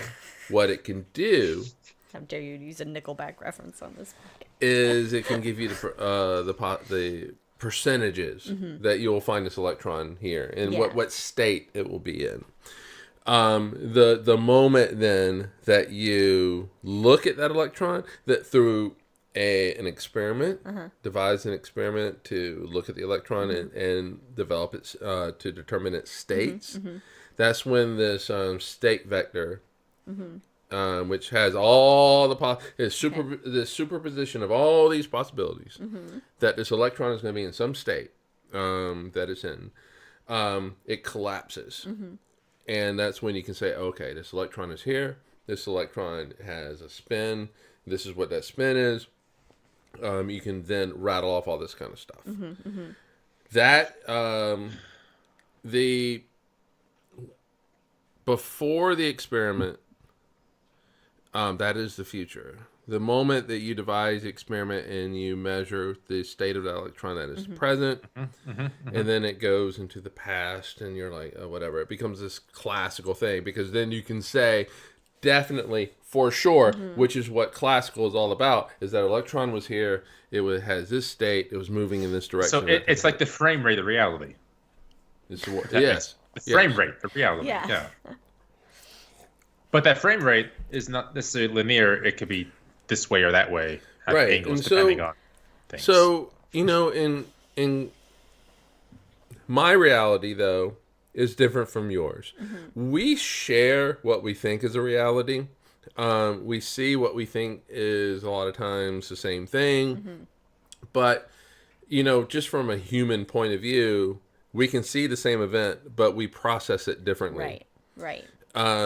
That kind of goes with my initial kind of just what I thought this topic would be, was just like how we, as just our concept of time, where, like, for example, like in our American culture, it's very like, you need to be on time to things. Yeah, things are scheduled. You arrive on time. If you're not early, you're late. That kind of thing. As Benjamin Franklin once said, time is money. Time is right, but time is. Did he say that? But with this podcast, though. But other cultures, there are other cultures that don't have that same sense of punctuality or being, if you schedule something at a certain time, it's more of like around then. It's a different kind of conception of perception of time. But that also is a societal way of looking at time. Yeah. That's why I say that there's really two types of times. You have societal time, which is, you get up for us at 5 a.m. to feed the dogs, and then we go to work, and then that type of thing. Societal time determines all of that shit. But fundamentally, though, there's a time of physics, which is different, which doesn't give a shit about societal time. Societal time doesn't even factor into the equation.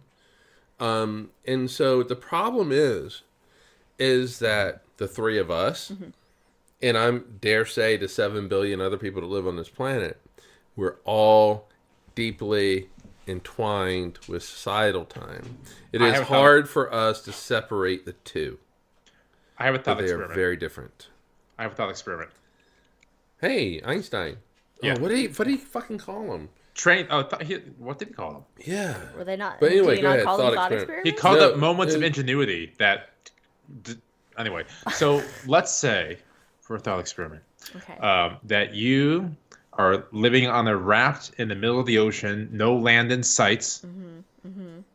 How do you define time?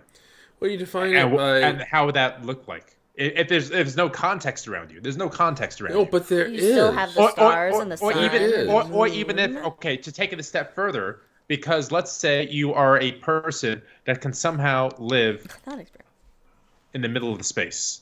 No planets, no nothing around you. That is a better now how do you, or the person living in the middle of blackness. How do you define the rate of your fingernail growth? No, okay, all right, hold on. Let's say you're an alien that doesn't have fingernails. You're a blob. Okay? A blobfish. But anyway, the word that Albert Einstein used was Gedanken experiment. Thought experiment. So thought experiment. Gedanken experiment. Well, interestingly. Yeah, okay. But you're not, it's not a closed system. You're a blob sitting out in space. You're still experiencing the universe. And so stars explode. Yeah, but you're not going to... Clouds of dust and gas. There's a good chance you will not see that within your lifetime. Oh, you're assuming that the lifetime for this blob is 2 centuries. Years. 2 centuries, sure. But, all right, so how often does a supernova explosion happen?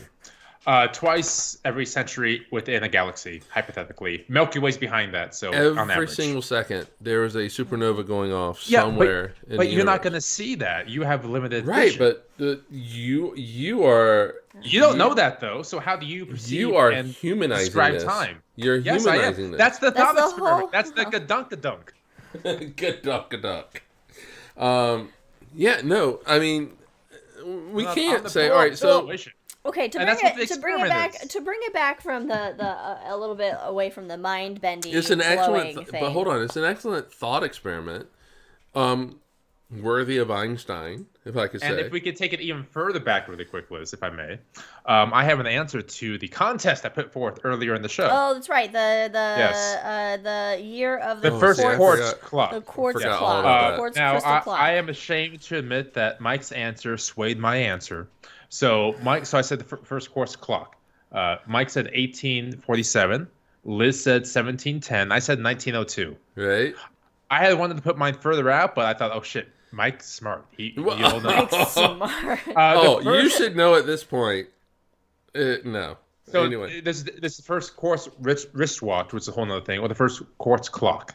The first quartz clock is 1927. Oh shit! I was way off. And I was gonna say 1920 because that sounded right. Oh man. That's when the ladies were licking the radium, though, putting it on you're their right. hands. Oh. Yeah. And then they lost their basically lost their faces. Was that a shot episode we did, or was that a full episode?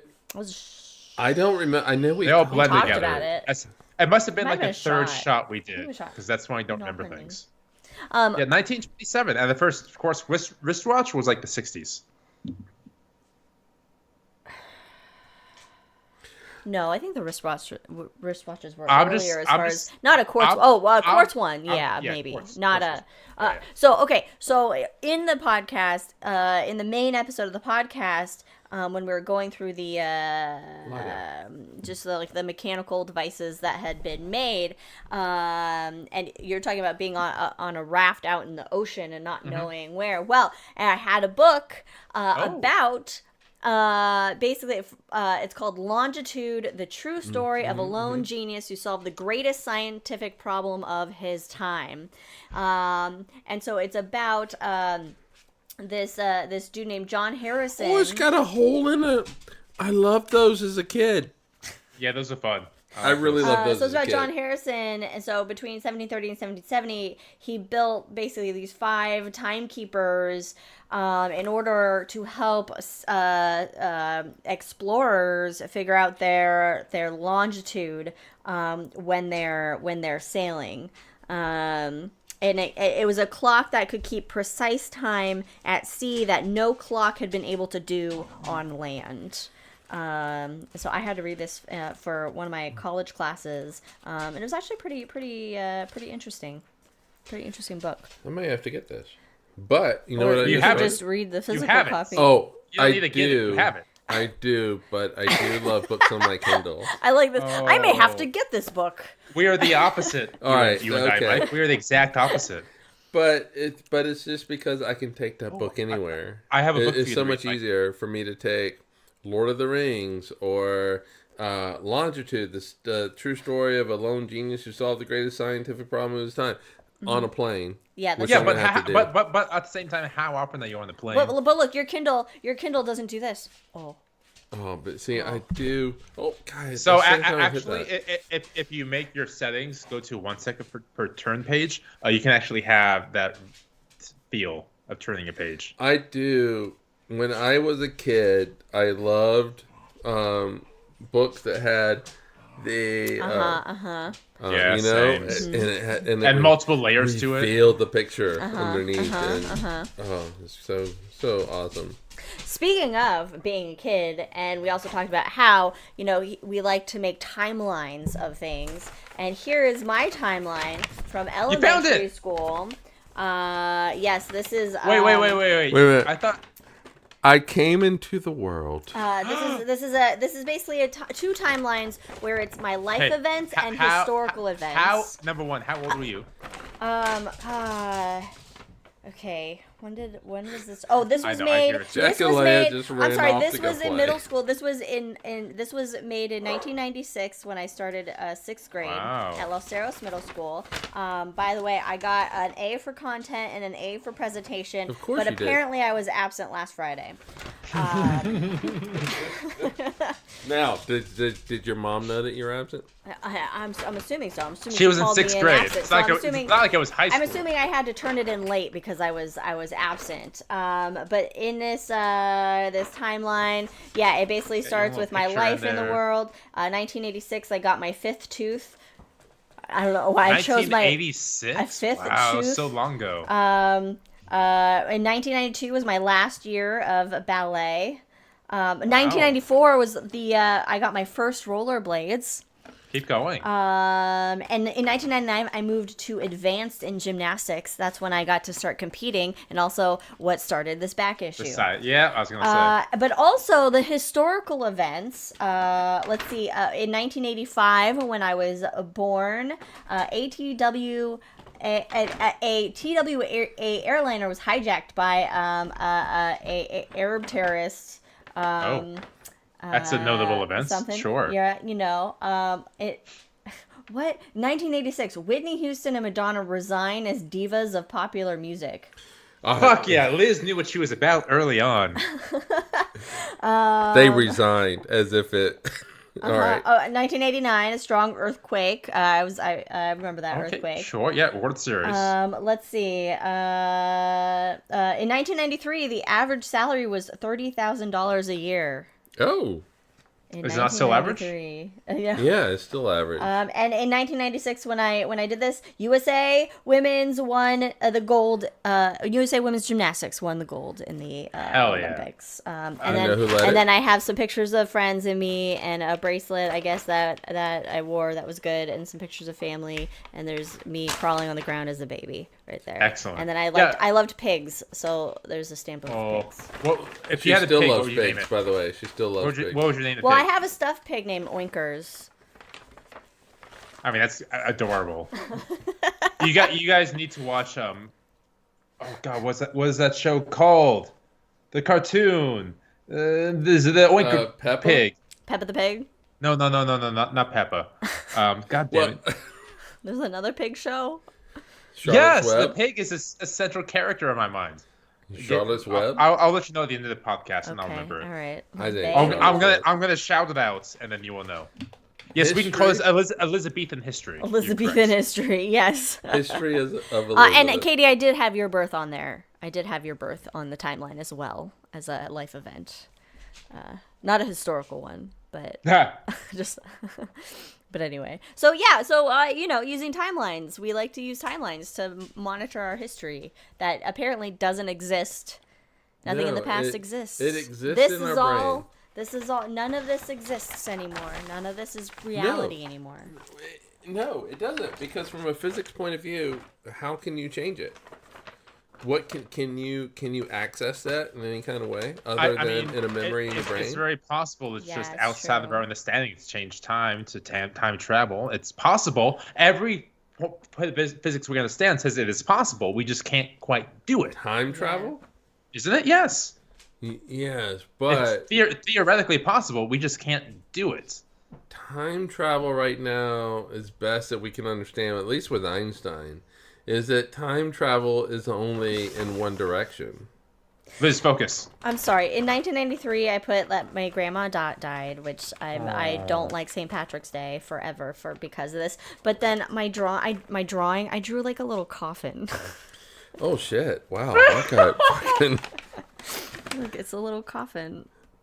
That's dark. Do you even have like a skeleton in it? No, it's just a coffin, and I think maybe I put like some flowers around it or something. But All right, delighting things. Do you know who led the women's team in gymnastics? 96. oh god, yes, that was the year with Carrie Strug did the fucking vault and broke both her legs or whatever, and she's still fucking. Oh, Like I the- love the that video. vault Holy shit! Is Yes, that cool? that was that year with Carrie Strug, and there was Dominique Moceanu, Shannon something. Yeah, I was it was my jam. That vault though. That vault was it was fucking legit. Jesus. And she held it. She held that, And and then she knew. She stuck it, and she knew. she stuck God it damn, did she stuck it. with that She amazing pain going through her. Oh god, yeah, Oh yeah. that was a good shit. Anyway, That was a good time for us, not for her. But she won. so I No, guess but it's she good for won. her, She too. got the. Oh, I but mean- she was in a cast though when she got I the. mean, I would break the both medal, my legs right? to get the gold Yeah. medal. Like I would make that trade. oh yeah. If And then if you only have dedicate one your life shot. to this- It's very imminent, got one shot. I was gonna say. right? And so You got one time. It only happens once. Yeah. That moment only That happens once. Yeah. And whatever is in the past doesn't exist anymore. It does in your brain. But Time be wild. from a That'd be great. from a physics point of view, it just does not exist anymore. It's Okay, done. this is why What- I want but- time travel. But to be fair, if you can't go back in time, explain to me why now, in May, it's snowing. We've gone back to winter. So you apparently can time travel. It's snowing so okay, I fucking gave you a much. segue because you were going to talk about time right, travel. but Brandon was talking about then he went into snow. Sorry. It's delightful. All right, so time is related. How you experience time is related to maybe how close to, a massive body you might be. The Earth, the Sun, black Yeah. hole, whatever. Job of the Hut. Jabba the Hutt, exactly. And the other thing to consider is how fast you're moving. Okay. Yes. Right? And so the faster you go. All right, so the closer you are to a more massive object, a black hole, the slower the time ticks. The faster you move, the slower time ticks. No, hold on. Relative to... No. So the time outside of your gravity well is going to move faster. So it's moving slower for you. So Right, so the closer you are to the massive object, the slower time moves. So For you. if To For you. somebody that's watching you. if The- Oh, sorry. the Yes. crazy No, thing you're is- correct. You're correct. The Yes. crazy thing is that time you experience time the same as you would any other place in the universe. if you are carried by Superman and And he flies really fast, Opposite direction of the Earth spin. can you go back in time with Superman as You your don't go time back machine? in time. Well, all right. So, but like Brandon said, Okay, if I may, really quick. So in Superman 2, when he takes Lois and travels opposite the side around there and moves the Earth backwards to turn back time, what would that actually do? Is like destroy everything on the surface of the planet. it would. Like, There would instantly. be so there would be many, no like- chance. So I enjoy Christopher Well, that's because Reeve. there's no I- inertial dampeners on the Earth. Oh yeah, you need a lot. No, there's I mean- not. I tried to think of a natural inertial dampeners, and I guess the ocean exists for that for a hot Natural second. inertial dampener. Okay. Right. Yeah. I mean, yeah. The moment that Superman did that in the movie, it causes basically. So it slows the Earth down, and then makes it go backwards. But the atmosphere is still going the same instant way death. it was. Instant death. Why wouldn't It the is- atmosphere go this backwards with it? because the atmosphere is not a solid. Think of the atmosphere as a liquid. Okay. It behaves more like a liquid than it would a solid. So a solid, you can, if you have a ball, one of Jack's tennis balls. Oh, there's one right here. Want me to grab it? There's so much snow. No, because your back will break. You can make it go one way, but then you can immediately make it go the other way. So, and the whole ball will change directions. But atmosphere on the Earth, the atmosphere is going to continue to go from west to east. Okay. Until friction makes it go the other way. And that is not instant. And so you need it's going to be a little bit of time between the Earth going the other way and the atmosphere actually turning. And so, Jack, you had I recognize that growl. He's fine. And so to get the atmosphere to stop and actually go the other way, you have to induce a friction onto the atmosphere. You have to basically use friction to stop it and then make it go the other way. Now, that friction is then going to be heat, which is then going to basically ignite all trees and okay, I was gonna say houses. if Superman was flying in the atmosphere, really, but then no, Lois Lane would be the on fire because Superman end of all things. It would. Thank goodness we don't take drinks. No, we don't. But we can if we want to. We can. You can drink if you want to. You can drink your friends behind. Wait, no, keep going. Keep going. So drink your friends under the table. Right, and so if we wanted to go. Do time travel. Yes, we want to. I want to. All right, so you get in a spacecraft. Okay. And you leave Earth. All right. And you fly off. Whee! However far, you go really far. Uh-huh. And you turn around. You come back to Earth. Oh, okay. Now you went really fast. Uh-huh. You went pretty close to the speed of light. I was like, pew. Yeah. You were gone from your perspective. But you still have Jack Land went with you, so don't worry. Yeah, okay. A year. So not long. Okay. From your perspective. Okay. You went 6 months out, really fast speed. And then you came back. Okay. Really fast speed because, you gotta get back, right? Yeah, I got shit to do. Go out 6 months, come back 6 months. So, when you get back, depending on how fast you went, maybe 1,000 years have passed on the Earth. Maybe 1,000,000 years have passed on the Earth, depending on how fast you went. So you've only aged a year. But everybody on Earth, everybody you knew, is dead. now dead. Okay. Society has advanced. Hopefully. 1,000 years, 1,000,000 years. Now, advanced doesn't mean necessarily that we have survived this or things have been good. However, though, the time on Earth has been 1,000 years, 1,000,000 years, depending on how fast you went. And so you can time travel. But I'm only going in the future. Yes, you're going into the future. I want to go in the past. There's no way to do that yet. I want to go back in time. There's no way to do that yet. Yes. There's no way to go in the future yet either, but... Well, no. But Einstein did give you It's not theoretically possible to go back in time? Not yet, no. Okay, so there's no... Okay. You see, Einstein has given us a way to time travel, but it's only in the future. Yeah. I mean, it makes sense. It makes sense that time traveling back into the past doesn't work. But we don't have a theory of everything. We don't...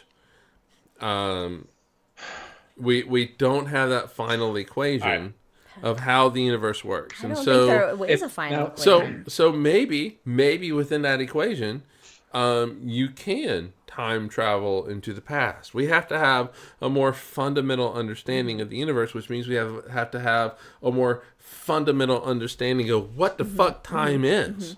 You know, and we don't have that yet, so we can't say it. And so, but then this opens up this whole can of worms. Is if you can go into the past, there's this whole causality issue. Can you go back in time and kill yourself and so you never exist. Oh, the old Can Back you to the go Future back- conundrum. Yes. Can you kill your parents? The baby Hitler so that issue. you never exist. What? The thing That's- is, though, okay. is that you do exist. So you can't kill off yourself in this reality. You're right. But maybe you can kill off yourself in, another multiverse reality. Mm-hmm. And here's another question. So we talked about like the Okay. future. Sure, I'll answer it. All right. The future is this whole open arena area of possibilities of what the future might be. What happens to all the decisions that you don't make? So, if you decide, if you have I know a we've gone choice, down this rabbit hole before. But if you have a choice, you just graduated from high school, oh fuck yeah. and you did it. have received 2 Yay. college acceptance letters. And that did Hey, not that's happen. one more than- It yeah, did not. okay. Didn't even apply. You can go to the University of Oregon, or you can go to Oregon State. Oh. Beavers or ducks? Pick your animal. Yes. If you are in Arizona, if you could go to Arizona State, or if you could go to the University of And Arizona. I went to Arizona State. Boo! Yay! If you are Thank in you. South Carolina, if you could go to the University of South Wait. Carolina or Clemson University. Cool. We went to won Clemson. some games. Anyway, lay a lot down. You're so All right, you decide to, I don't know, go to the University of Oregon. Mm-hmm. Okay. All right, no, the two of you, you guys decide. You go to Arizona State University. Indeed, we did. What Yeah. happens with the other decision? Fuck them. What But would, is what that would what- life be like if you went to the other one? But Right, isn't that so- what isn't that what the optional possibility? Isn't that the whole idea of alternate realities? Not alternate realities. I take that back. Alternate universes. Timelines was Universes. the premise of Right. No, Because it if there's an unlimited amount of universes out there, then there's unlimited possibilities. Right, In which and every so- single atom stays the same until you make this weird, strange decision. It's a really weird branching thing. Is there one where my back doesn't hurt? Yes. But also It's not this one, No. Not everything is binary. So not everything is Unless a it's computers. 0 or a 1, white or black. Mm-hmm. And so maybe you have 3 universities that you can choose from. Maybe you have 4. You're really get that. smart and you get 4. And so or maybe you decide you don't want to even go to a university. And so Fuck the elitist class. Until later. So what happens to these decisions? Do they just evaporate in the universe? Do they come up in like this other universe in a multiverse or thing? So is our universe branching off these other universes? This is stuff science fiction a little bit right now. Yeah, because our decisions are just in our brains. It's just they're not things that are in reality. It's just a thing.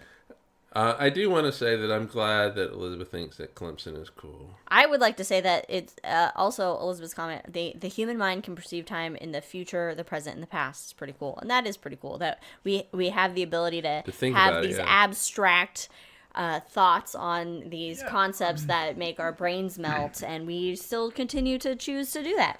All right. And so you have my favorite fact in the universe, which is every second stars exploding, as Yes. Mike said it earlier. Uh-huh. But I think the most complicated and most fascinating thing in the existence is the human brain. Like, I don't think there's anything more complicated than that. I think All it's peak complication. Your dad was born in 1950, right? Well, I don't give it away, but yeah, he might not want it. My Ish. Give or take. all right, my mom and dad born 1944. Mm-hmm. Did the universe exist before 1944? Can't prove that. I mean, based on historical record, yeah. Yeah, but somebody could have just written that shit down. Yeah. Those bones, the dinosaurs were put there Fake by news. Satan. Fake news. Yeah, I mean, yeah. So I mean, I don't know how to answer this, but I've thought about it. You're doing your own little garbage and Did the universe exist before 1969 when I was born? Yeah. and it will exist in 2060 when we're all dead. But your parents were there, so they can be like, Exactly. So that's why I say 1944. You know, I mean, we can throw our grandparents in there. I mean, so you met your grandparents, yeah.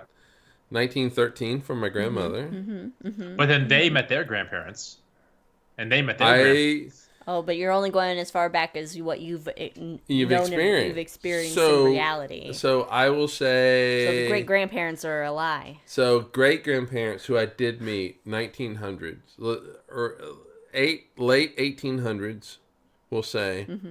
Did the universe exist before then? I can't prove that it did. Well, then in that case, you can't prove molecules exist. You specifically, because you've not seen. Maybe you have. But what about carbon dating? No, but people in history have used electron microscopes and stuff like that to prove that they do. Like carbon dating and all that good fun. Yeah, so we can look at other galaxies out there and see how long it's taken the light to reach us and prove that it does, in fact, exist beyond 100 years from now, or years ago. You know, God put that light already in transit.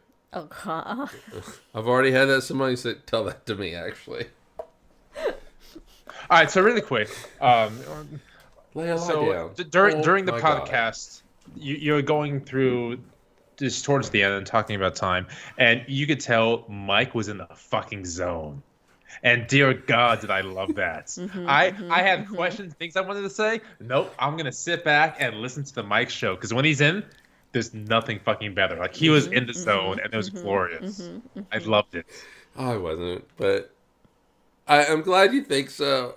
It makes me feel weird when you guys say that stuff. But, I don't know, it's just such a weird topic. Yeah. It's not a weird topic. And it's a mind-blowing topic. It went beyond my initial shot episode that will be released on not this Wednesday, but the next Wednesday, which was just basically like, why do we tell time? It was more of the human construct of time and our use of time and the history of how we developed, how we thought of time or developed ways to tell time and keep track of time versus what it has turned into, which is kind of why we wanted to make it a full episode, because as we were doing the shot and I was talking about it, was like, wait, there's so much more to this concept of time, time itself. Right. Yeah. And it's because there really is the societal idea of time. And then there's the physics idea of time. And, physics. The two pillars of time. Physics, I've already said it. It doesn't give a shit about societal time. Physics, the fundamental laws of physics do not care whether to paraphrase Tyson, whether you're comfortable with something or not. It doesn't matter to physics. Physics is how the universe operates, and that is why when Bill Nye, Bill, he debated. Ken Ham. Oh, Ken God, Ham. I remember this. Oh, yeah. He was asked a question. Clocked in for this. I remember this. Yeah, it was so frustrating. And he was asked a question of, what if something were to, disprove what you think? And he said, yeah, I'd change it. Then I would change it. Yeah, I would change the way that I think. Absolutely. Because... Give me two things that prove that. What's that? So give me two things that prove that. You got to back up your evidence. Right, yeah. You gotta have that. Right. And so, the problem is that we're so entwined with societal time. That's how. Well, we have to be, though. We have to be. Because we need to know when we start work, when to end this podcast, when to start right. it. When a long time ago. When am I calling Suzanne? When I need to take my meds, yeah. And... that's the thing. And when the dogs need to be fed.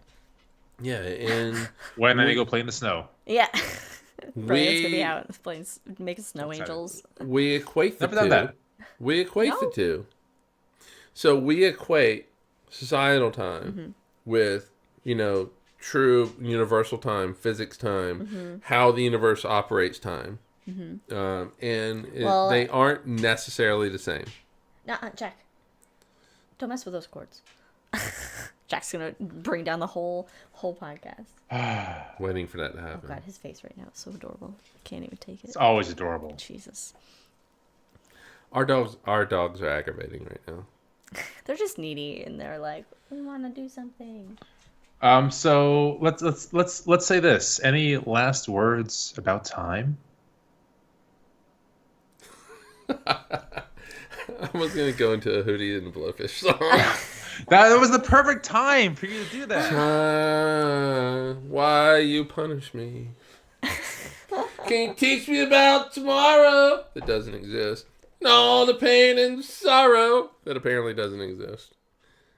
Running free. Go lie down.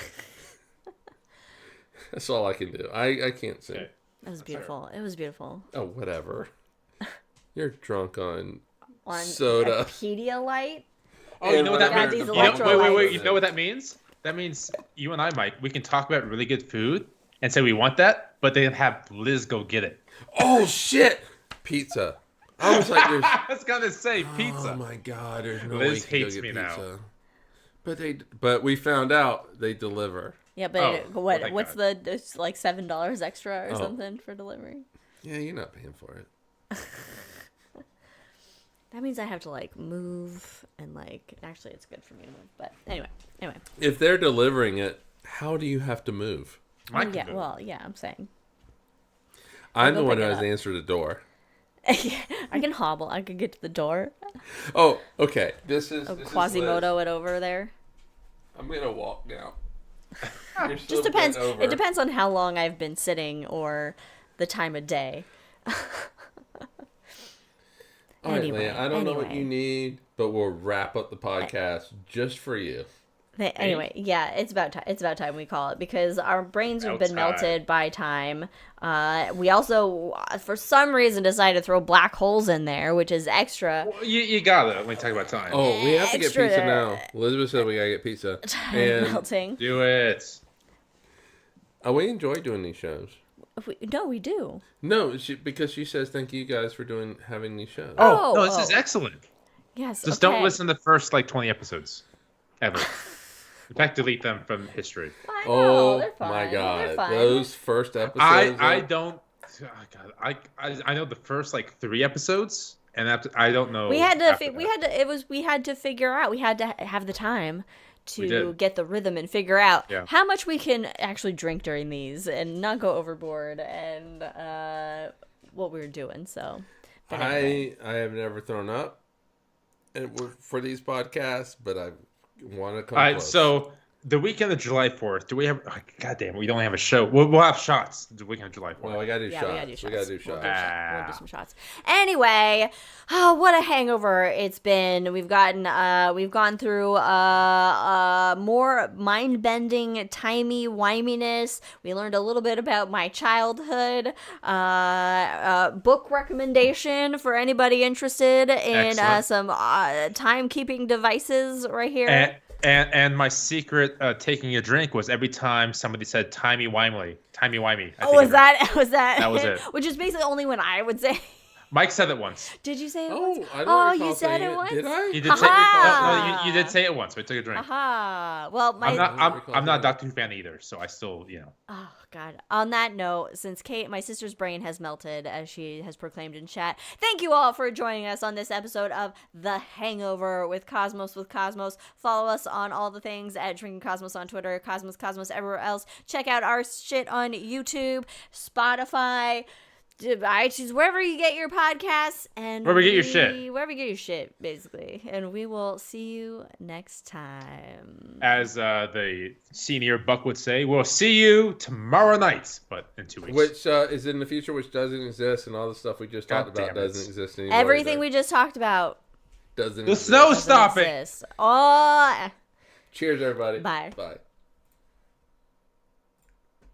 That was fun.